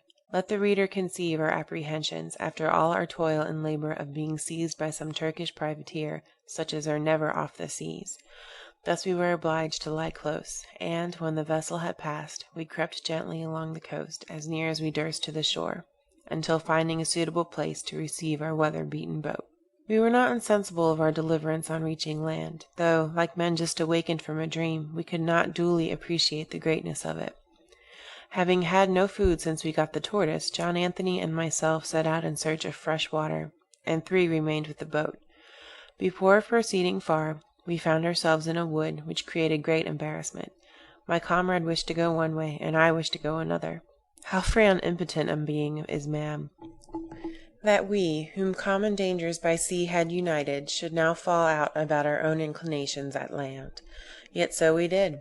He gave me reproachful words, and it is well that we did not come to blows, but I went my way, and he, seeing me resolute, followed. The path led to one of those watch-towers which the Spaniards keep on the coast to give timely notice of the approach of privateers. Afraid of being fired on, we called to the sentinel, informing him who we were, and earnestly requesting him to direct us to fresh water, and to give us some bread. He very kindly threw down an old mouldy cake, and directed us to a well close at hand. We drank a little water, and ate a bit of cake, which we had difficulty in swallowing, and then hastened to return to our companions in the boat to acquaint them with our success. Though not necessary to leave the boat, we did not do it without regret, but this was lulled by the importunate cravings of hunger and thirst. Therefore, making her fast ashore, we departed. Advancing, or rather crawling, towards the well, another quarrel arose amongst us, the remembrance of which is so ungrateful that I shall bury it in silence, the best tomb for controversies. One of our company, William Adams, in attempting to drink, was unable to swallow the water, and sunk to the ground, faintly exclaiming, "I am a dead man!" After much straining and forcing, he, at length, got a little over, and when we were all refreshed with cake and water, we lay down by the side of the well to wait for morning. When it was broad day, we once more applied to the sentinel to point out the way to the nearest house or town, which he did, directing us to a house about 2 miles distant.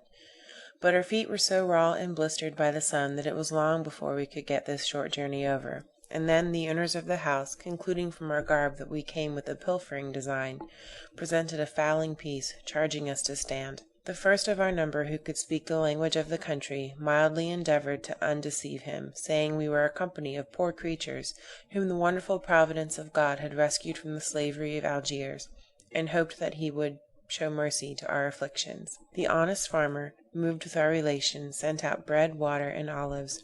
After refreshing ourselves with these, we lay down and rested 3 or 4 hours in the field, and having given him thanks for his charity, prepared to crawl away. Pleased with our gratitude, he called us into his house, and gave us good warm bean pottage, which to me seemed the best food I had ever eaten.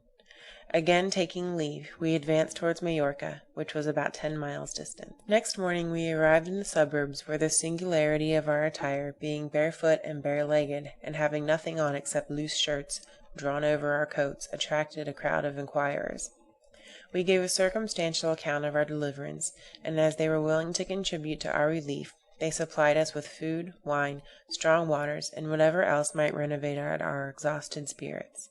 They said, however, that we must remain in the suburbs until the Viceroy had notice of our arrival. We were called before him, and when he had heard of the account of our escape and dangers, he ordered us to be maintained at his expense until we should obtain a passage to our own country, and, in the meantime, the people collected money to buy clothes and shoes. From Majorca they proceeded to Cadiz, and from thence to England, which they reached in safety. Several expeditions at different periods were fitted out by different European nations to chastise the pirates.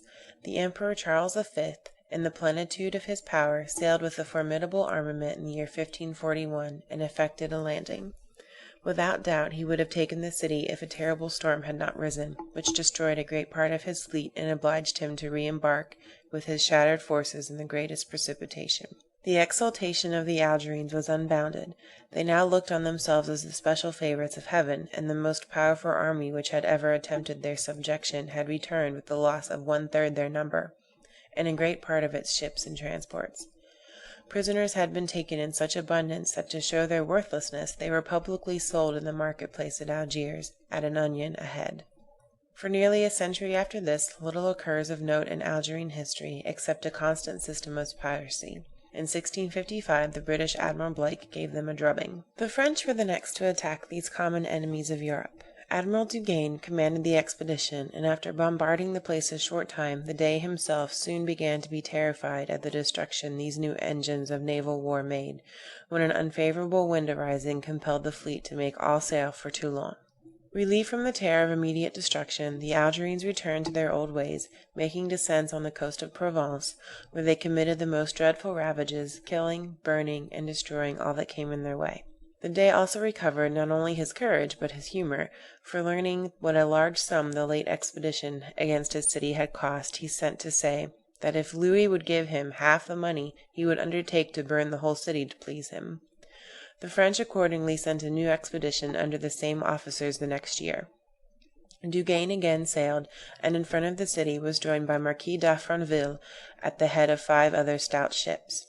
A council of war was held and an immediate attack resolved upon, in consequence of which, the vessels having taken up their stations, 100 bombs were thrown into the town during that day, and as many more on the following night, when the town was observed to be on fire in several places. The Dey's palace and other public buildings were in ruins. Some of the batteries were dismounted, and several vessels sunk in the fort. The speedy destruction soon determined the Dey and Janissaries to sue for peace, and a message to this effect was sent to Duguesne, who consented to cease firing, but refused to negotiate regarding terms, until all the captives were taken fighting under the French flag were given up as a preliminary step.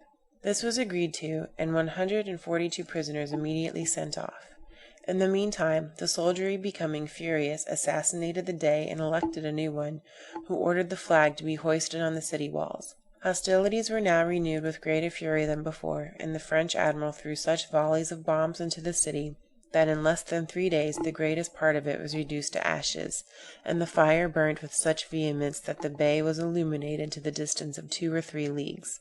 Rendered desperate by the carnage around him, the new Dey ordered all the French captives who had been collected into the city to be cruelly murdered, and binding Father Vacher, the French resident, hand and foot, had him tied to a mortar and fired off like a bomb against the French fleet. This wanton piece of atrocity so exasperated Duguesne that, laying his fleet as near land as possible, he continued his cannonade until he had destroyed all their shipping, fortifications, buildings, in short, almost the whole of the lower town, and about 2/3 of the upper, when finding nothing else which a naval force could do, and being unprovided for a land expedition, he stood out leisurely at sea, leaving the Algerines to reflect over the sad consequences of their obstinacy. For several years after this they kept in the old piratical track, and upon the British consul's making a complaint to the Dey, on occasion of one of his corsairs having captured a vessel, he openly replied, "It is all very true, but what would you have? The Algerines are a company of rogues, and I am their captain." To such people force was the argument, and in 1700 Captain Beach, falling in with 7 of their frigates, attacked them, drove them on shore, and burnt them. Expeditions at various times were sent against them, but without effecting much, and most of the maritime nations paid them tribute. But a new power was destined to spring up from which these pirates were to receive their first check. That power was the United States of America. In 1792 his corsairs, in a single cruise, swept off 10 American vessels, and sent their crews to Bagnio, so that there were 115 in slavery. Negotiations were at once set on foot. The Dey's demands had of course risen in proportion to the number of his prisoners, and the Americans had not only to pay ransom at a high rate, with presents, marine stores, and yearly tribute, but to build and present to the Dey, as a propitiatory offering, a 36-gun frigate, so that the whole expenses fell little short of $1,000,000, in return for which they obtained liberty for their captives, protection for their merchant vessels, and the right of free trade with the Algiers. The treaty was signed September 15, 1795, and from that time up to 1812 the Dey continued on tolerable good terms with Congress. Indeed, so highly was he pleased with them in 1800 that he signified to the council his intention of sending an ambassador to the port, with the customary presents, in the Washington, a small American frigate, at the time lying in the harbor of Algiers. In vain the consul and captain remonstrated, and represented that they had no authority to send the vessel on such a mission. They were silenced by the assurance that it was a particular honor conferred on them, which the Dey had declined offering to any of the English vessels then in the harbor, as he was rather angry with that nation. The Washington was obliged to be prepared for the service. The corsair flag, bearing the turbaned head of Ali, was run up her main top, under a salute of 7 guns, and in this respectable plight she sailed up the Mediterranean, dropped anchor before the 7 Towers, where, having landed her cargo, she was permitted to resume her own colors, and was thus the first vessel to hoist the American Union in the Thracian Bosphorus. In 1812, however, the Dey, finding his funds at a low ebb, and receiving from all quarters reports that a wealthy American commerce was afloat, determined on trying them with a new war. He was peculiarly unfortunate in the time chosen, as the States, having about a month previously declared war with Great Britain, had, in fact, withdrawn most of the merchant ships from the sea, so that the only prize which fell into the hands of the Dey's cruisers was a small brig, with a crew of 11 persons. The time at length came for putting an end to these lawless depredations, and peace having been concluded with England, President Madison, in 1815, dispatched an American squadron, under Commodores Bainbridge and Decatur, with Mr. Shaler as envoy, on board, to demand full satisfaction for all injuries done to American subjects, the immediate release of such as were captives, the restitution of their property, with an assurance that no future violence should be offered, and also to negotiate the preliminaries of a treaty on terms of perfect equality, no proposal of tribute being at all admissible. The squadron reached its destination early in June, and, having captured an Algerine frigate and brig of war, suddenly appeared before Algiers, at a moment when all the cruisers were at sea, and delivered for the consideration of the Divan the terms on which they were commissioned to make peace, together with a letter from the President to the Dey. Confounded by the sudden and entirely unexpected appearance of this force, the Algerines agreed on the 30th of June to the proposals of a treaty, almost without discussion. It had long been a reproach to Great Britain, the mistress of the sea, that she had tamely suffered a barbarian power to commit such atrocities, ravages on the fleets and shores of the minor states belonging to the Mediterranean. At length a good cause was made for chastising them. At Bona, a few miles to the east of Algiers, was an establishment for carrying on a coral fishery, under the protection of the British flag, which at the season was frequented by a number of boats from the Corsican, Neapolitan, and other Italian ports. On the 23rd of May, the feast of Ascension, as the crews of all the boats were preparing to hear mass, a gun was fired from the castle, and at the same time appeared about 2,000, other accounts to say 4,000, infantry and cavalry, consisting of Turks, Levanters, and Moors. A part of these troops proceeded towards the country, whilst another band advanced towards the river, where the fishing boats were lying at different distances from the sea, and opening a fire upon the unfortunate fishermen, who were partly on board and partly on land, massacred almost the whole of them. They then seized the English flags, tore them in pieces, and trampling them under foot, dragged them along in ground in triumph. The men who happened to be in the country saved themselves by flight, and declared that they saw the soldiers pillage the house of the British vice-consul, the magazines containing the provisions, and the coral that had been fished up. A few boats escaped, and brought the news to Genoa, whence it was transmitted by the agent of Lloyd's in a dispatch dated June 6th. No sooner had the account of this atrocious slaughter reached England than all ranks seemed inflamed with the desire that a great and signal punishment should be taken on this barbarian prince, who was neither restrained by the feelings of humanity nor bound by treaties. An expedition, therefore, was fitted out with all speed at Portsmouth, and the command entrusted to Lord Exmouth, who, after some delays from contrary winds, finally sailed July 28th, with a fleet complete in all points, consisting of his own ship, the Queen Charlotte, 120 guns, the impregnable rear admiral Sir David Milne, 90 guns, Minden, Superb, Albion, each 74 guns, the Leander 50 guns, with more frigates and brigs, bombs, fireships, and several smaller vessels well supplied, in addition to the ordinary means of warfare, with Congreve rockets and shrapnel shells, the destructive powers of which have lately been abundantly proved on the continent.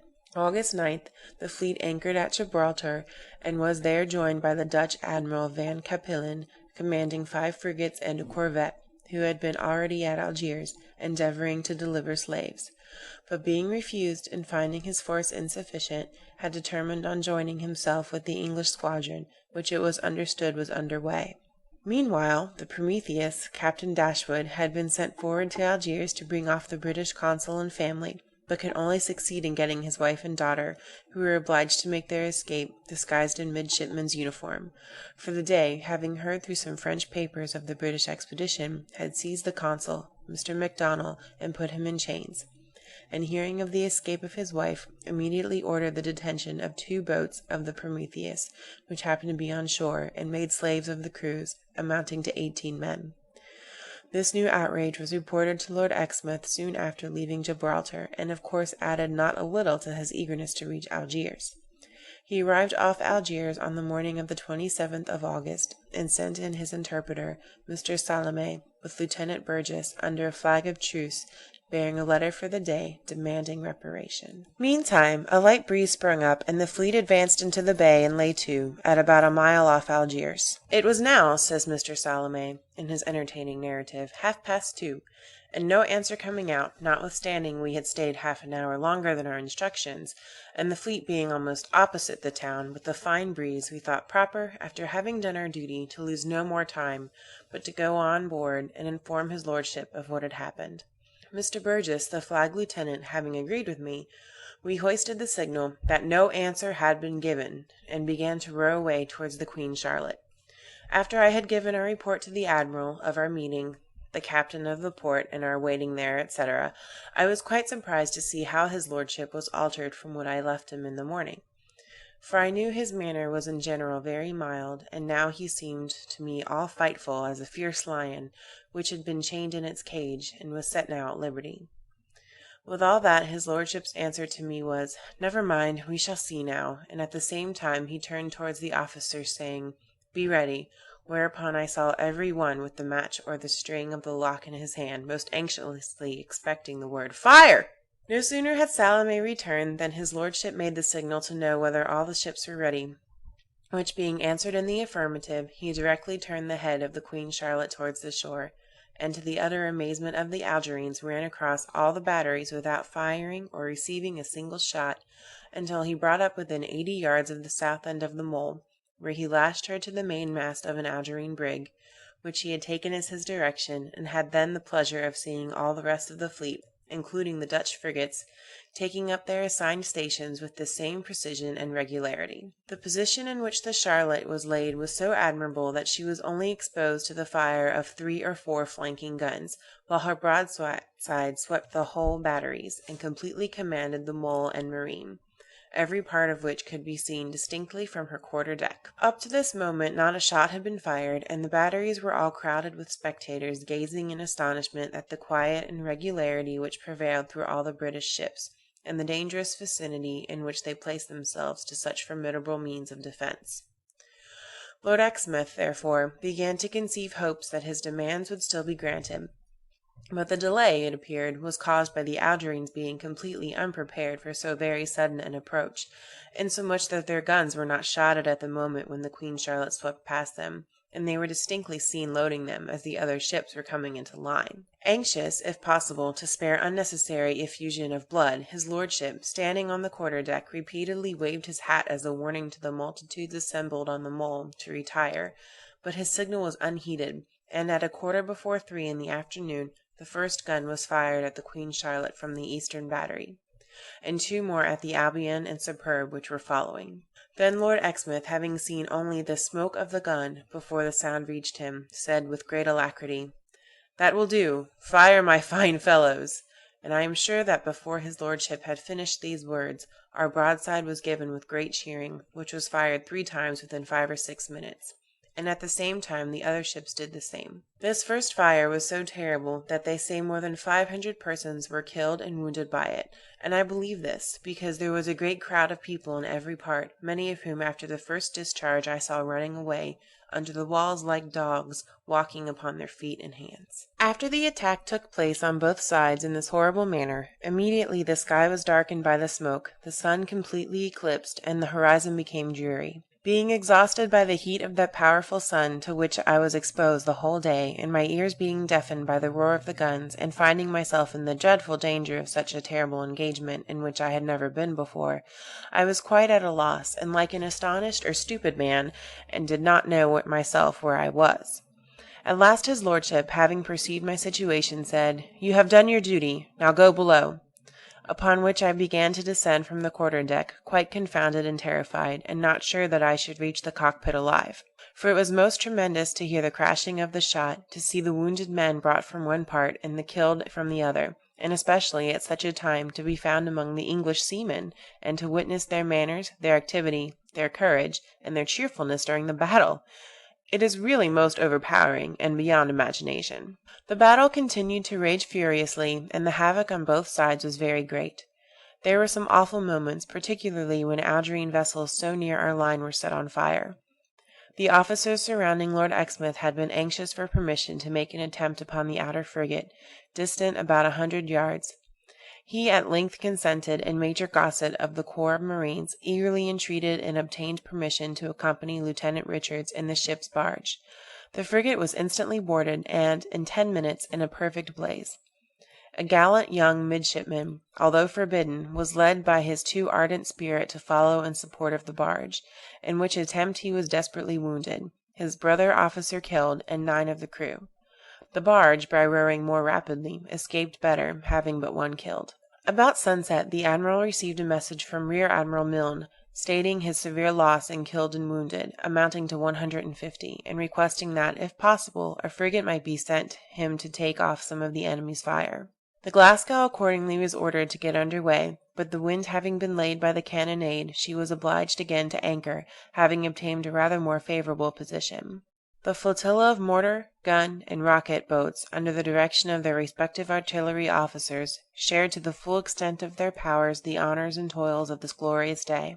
It was by their fire that all the ships in the port, with the exception of the outer frigate already mentioned, were in flames, which, extending rapidly over the whole arsenal, gunboats, and storehouses, exhibited a spectacle of awful grandeur and interest which no pen can describe. The sloops of war which had been appropriated to aid and assist the ships of the line and prepare for their retreat, performed not only that duty well, but embraced every opportunity of firing through the intervals, and were constantly in motion. The shells from the bombs were admirably well thrown by the Royal Marine Artillery, and though directed over and across our own men of war, did not produce a single accident. To complete the confusion of the enemy, the admiral now ordered the explosion ship, which had been charged for the occasion, to be brought within the mole. But upon the representation of Sir David Milne that it would do him essential service if made to act on the battery in his front, it was towed to that spot and blown up with tremendous effect. This was almost the final blow.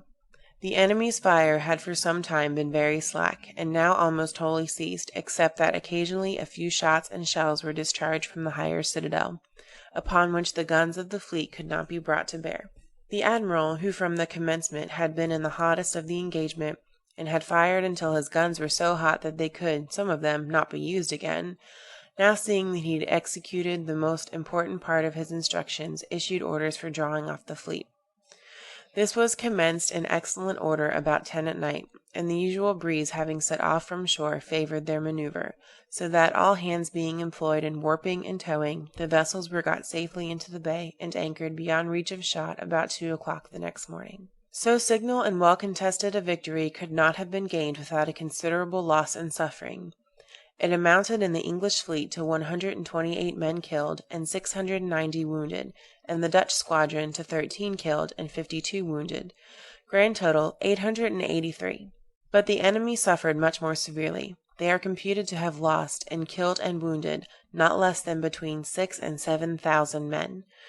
The loss sustained by the Algerines by the destruction in the Mole was 4 large frigates of 44 guns, 5 large corvettes from 24 to 30 guns. All the gun and mortar boats, except 7, 30 destroyed. Several merchant brigs and schooners, a great number of small vessels of various descriptions, all the pontoons, lighters, and etc., storehouses and arsenal with all the timber and various marine articles destroyed in part, a great many gun carriages, mortar beds, casks, and ship's stores of all descriptions. Negotiations were immediately opened in form, and on the 30th August the admiral published a notification to the fleet that all demands had been complied with. The British consul had been indemnified for his losses, and the Dey, in presence of all his officers, had made him a public apology for the insults offered him. On the 1st of September, Lord Exmouth had the pleasure of informing the Secretary of the Admiralty that all the slaves in the city of Algiers and its immediate vicinity were embarked, as also $357,000 for Naples and $25,000 for Sardinia. The number of slaves thus released amounted to 1,083, of whom 471 were Neapolitans, 236 Sicilians, 173 Romans, 6 Tuscans, 161 Spaniards, 1 Portuguese, 7 Greeks, 28 Dutch, and not 1 Englishman. Were there an action more than another on which an Englishman would willingly risk the fame and honor of his nation, it would be this attack on Algiers, which, undertaken solely at her own risk, and earned solely by the expenditure of her own blood and her own resources, rescued not a single subject of her own from the tyrant's grasp, while it freed more than 1,000 belonging to other European powers. In August 1816, the strength of Algiers seemed annihilated. Her walls were in ruins, her haughty flag was humbled to the dust, her gates lay open to a hostile power, and terms were dictated in the palace of her princes. A year passed, the hostile squadron had left her ports, the clang of the workman's hammer, the hum of busy men resounded through her streets, fresh walls had risen, new and more formidable batteries had been added. Again she resumed her attitude as of yore, bid defiance to her foes, and declared war on civilization. Again her blood-stained corsairs swept the seas, eager for plunder, ready for combat. Christian commerce once more became shackled by her enterprise, and Christian captives once more sent up their cry for deliverance. In 1819 her piracies had become so numerous that the Congress of Aix-la-Chapelle caused it to be notified to the Dey that their cessation was required, and would be enforced by a combined French and English squadron. His reply was brief but arrogant, and the admirals were obliged to leave without obtaining the least satisfaction. By menaces, however, accompanied by the presence of some cruisers, England, France, and the United States caused their flags to be respected. Ali, the successor of Omar, had died in 1818, and was succeeded by Hussein Pasha, who, from the commencement of his reign, evinced the strongest antipathy to the French power. In 1824 he imposed an arbitrary tax through all his provinces on French goods and manufactures. The consul's house was frequently entered and searched in a vexatious manner, contrary to the express stipulation of the treaties. And finally, April 1827, the consul himself, having gone at the feast of Bairam to pay his respects, was, upon a slight difference of opinion arising during their conversation, struck across the mouth with a fly flap which the Dey held in his hand, and in consequence soon after left Algiers, while the Dey ordered the destruction of all the French establishments along the coast towards Bona, and oppressed in every manner the French residents within his dominions. A blockade was instantly commenced by the French, and maintained for nearly 3 years, until it was found that they suffered much more by it than the Dey, the expense having reached nearly 800,000 sterling, while he appeared no way inconvenienced by their efforts, and even treated them with such contempt as to order his forts to fire on the vessel of Admiral Le da Brontigny, who in 1829 had gone there under a flag of truce to make a final proposal of terms of accommodation. So signal a violation of the laws of nations could not be overlooked, even by the imbecile administrations of Charles X. All France was in an uproar. The national flag had been dishonored, and her ambassador insulted. The cry for war became loud and universal.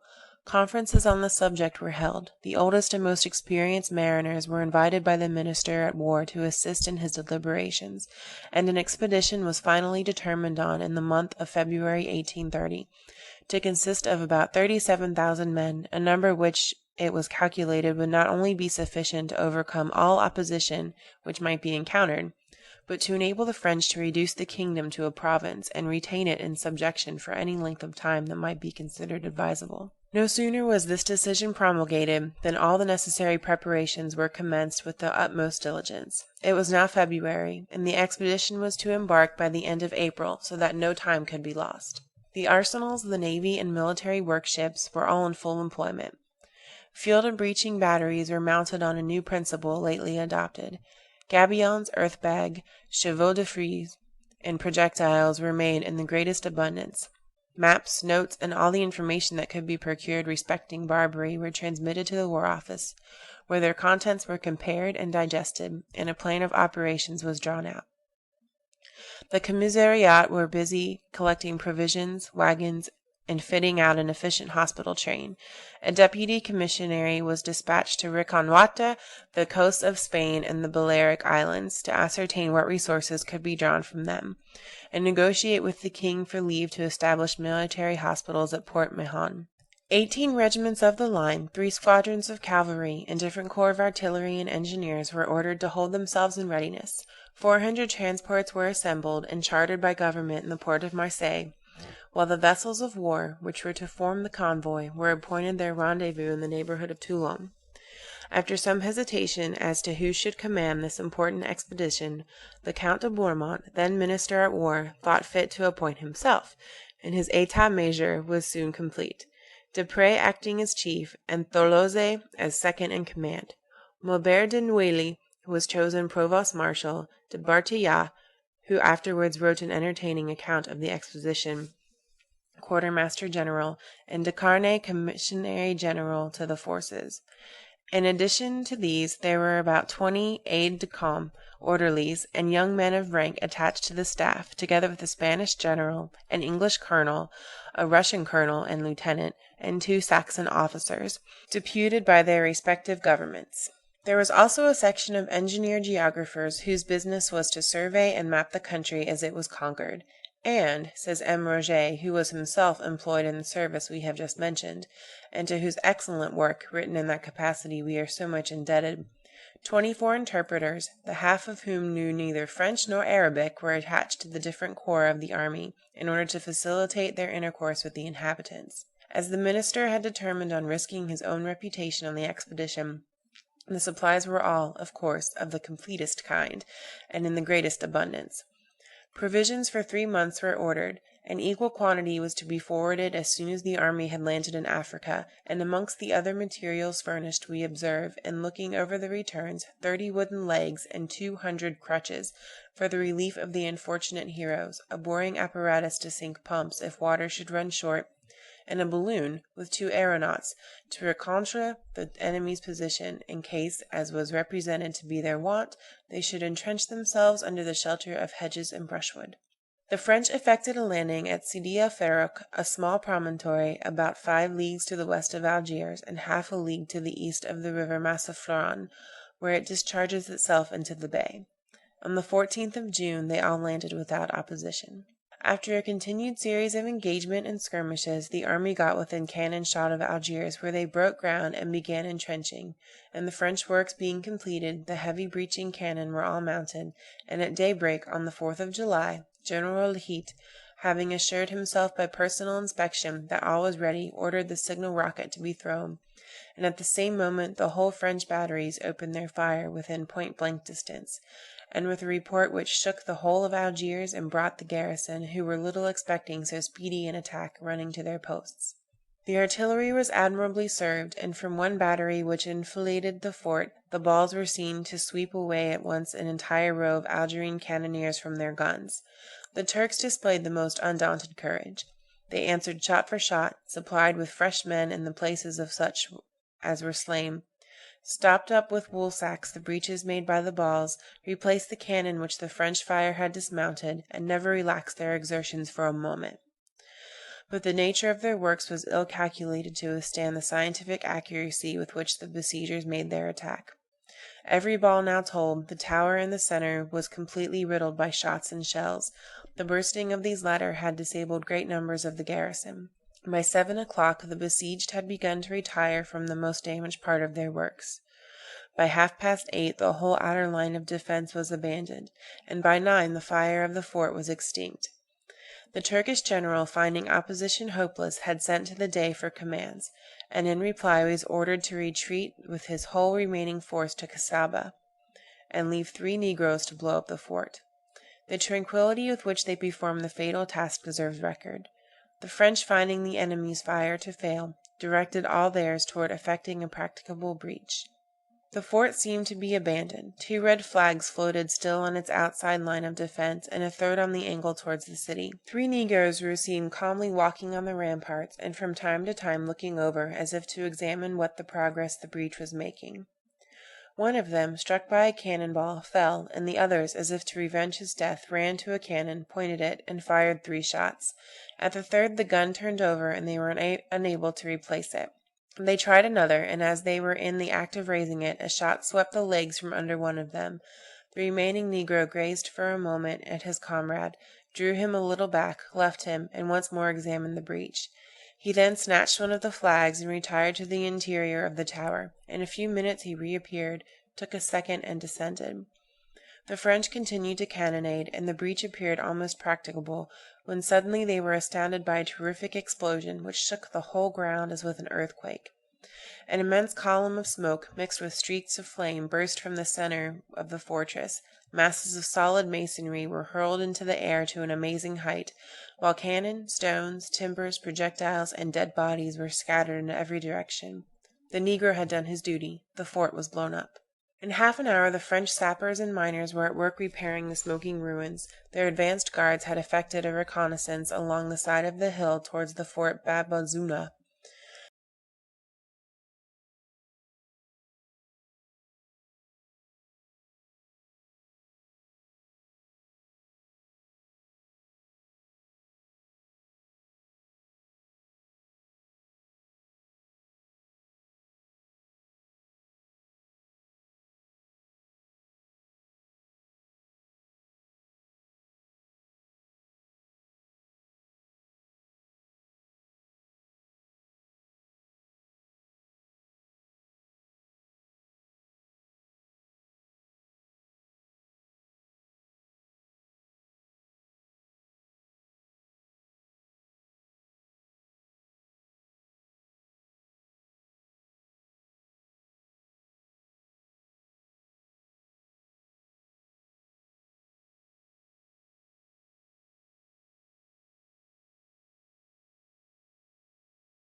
The Pirate's Own Book by Charles Ellms, Chapter 28.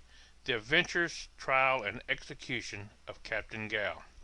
Captain Gow sailed from Amsterdam in July 1724 on board the George, galley for Santa Cruz, where they took in beeswax. Scarcely had they sailed from the place when Gow and several others, who had formed a conspiracy, seized the vessel. One of the conspirators cried, "There's a man overboard!"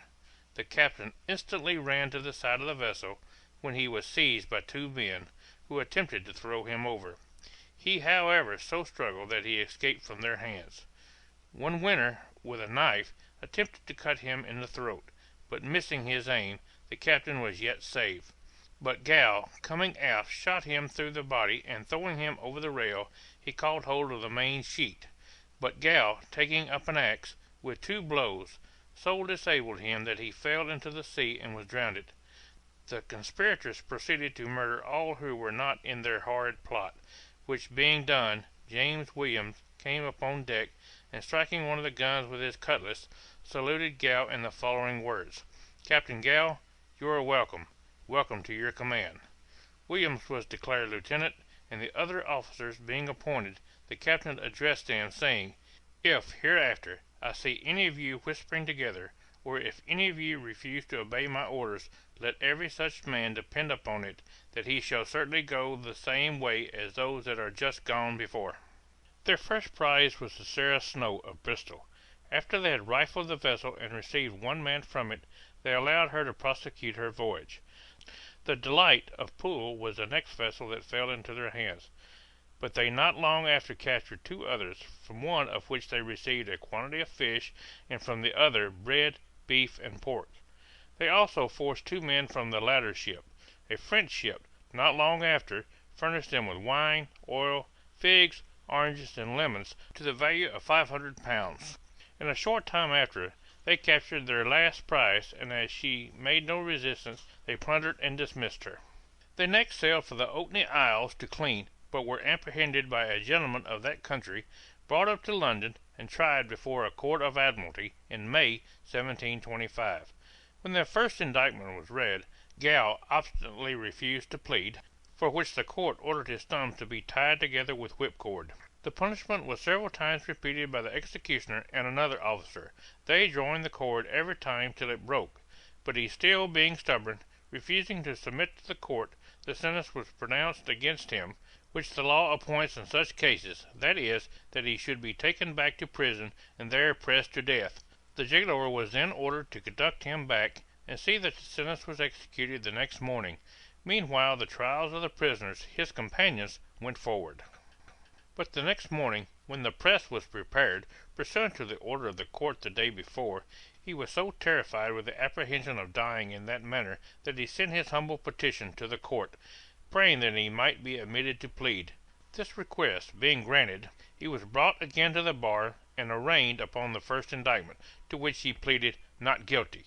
Then the depositions that had been given against the other prisoners were repeated, upon which he was convicted, and received the sentence of death accordingly, which he suffered in company with Captain Weaver and William Ingham. The stories of these two men are so interwoven with others that it will be impossible to distinguish many of their particular actions. They were, however, proved to have been concerned, if not the principal actors, in the following piracies. First, the seizing a Dutch ship in August, 1722, and taking from thence 100 pieces of Holland, value 800 pounds, 1,000 pieces of eight, value 250 pounds. Secondly, the entering and pillaging the Dolphin of London, William Haddock, out of which they got 300 pieces of eight, value 75 pounds, 40 gallons of rum, and other things on the 20th of November in the same year. Thirdly, the stealing out of the ship called the Don Carlos, Lot Netkins, master, 400 ounces of silver, value 100 pounds, 50 gallons of rum, value 30 shillings, 1,000 pieces of eight, 100 pistolas, and other valuable goods; and fourthly, the taking from a ship called the England 10 pipes of wine, value 250 pounds. The two last charges, both in the year 1721, Weaver returned home and came to Mr. Thomas Smith at Bristol in a very ragged condition, and pretending that he had been robbed by pirates, Smith, who had been acquainted with him 8 or 9 years before, provided him with necessaries, and he walked about unmolested for some time. But Captain Joseph Smith, who knew him when a pirate, one day met him, and asked him to go and take a bottle with him. When they were in the tavern, he told him that he had been a considerable sufferer by his boarding his vessel. "Therefore," said he, "as I understand that you are in good circumstances, I expect that you will make me some restitution, which if you do, I will never hurt a hair on your head, because you were very civil to me when I was in your hands. But as this recompense were never given, Weaver is apprehended and executed." End of chapter 28. The Pirate's Own Book by Charles Ellms. Chapter 29. Pirate's Song. To the mast nail our flag, it is dark as the grave, or the death which it bears while it sweeps o'er the wave. Let our deck clear for action, our guns be prepared, be the boarding-axe sharpened, the scimitar bared. Set the canisters ready, and then bring to me, for the last of my duties, the powder-room key. It shall never be lowered, the black flag we bear. If the sea be denied us, we sweep through the air. Unshared have we left our last victory's prey. It is mine to divide it, and yours to obey. There are shawls that might suit a sultana's white neck, and pearls that are fair as the arms they will deck. There are flasks which, unseal them, the air will disclose Diametta's fair summers, the home of the rose. I claim not a portion, I ask but as mine 'tis to drink to our victory 1 cup of red wine. Some fight, 'tis for riches, some fight, 'tis for fame. The first I despise, and the last is a name. I fight, 'tis for vengeance. I love to see flow at the stroke of my sabre the life of my foe. I strike for the memory of long vanished years. I only shed blood where another shed tears.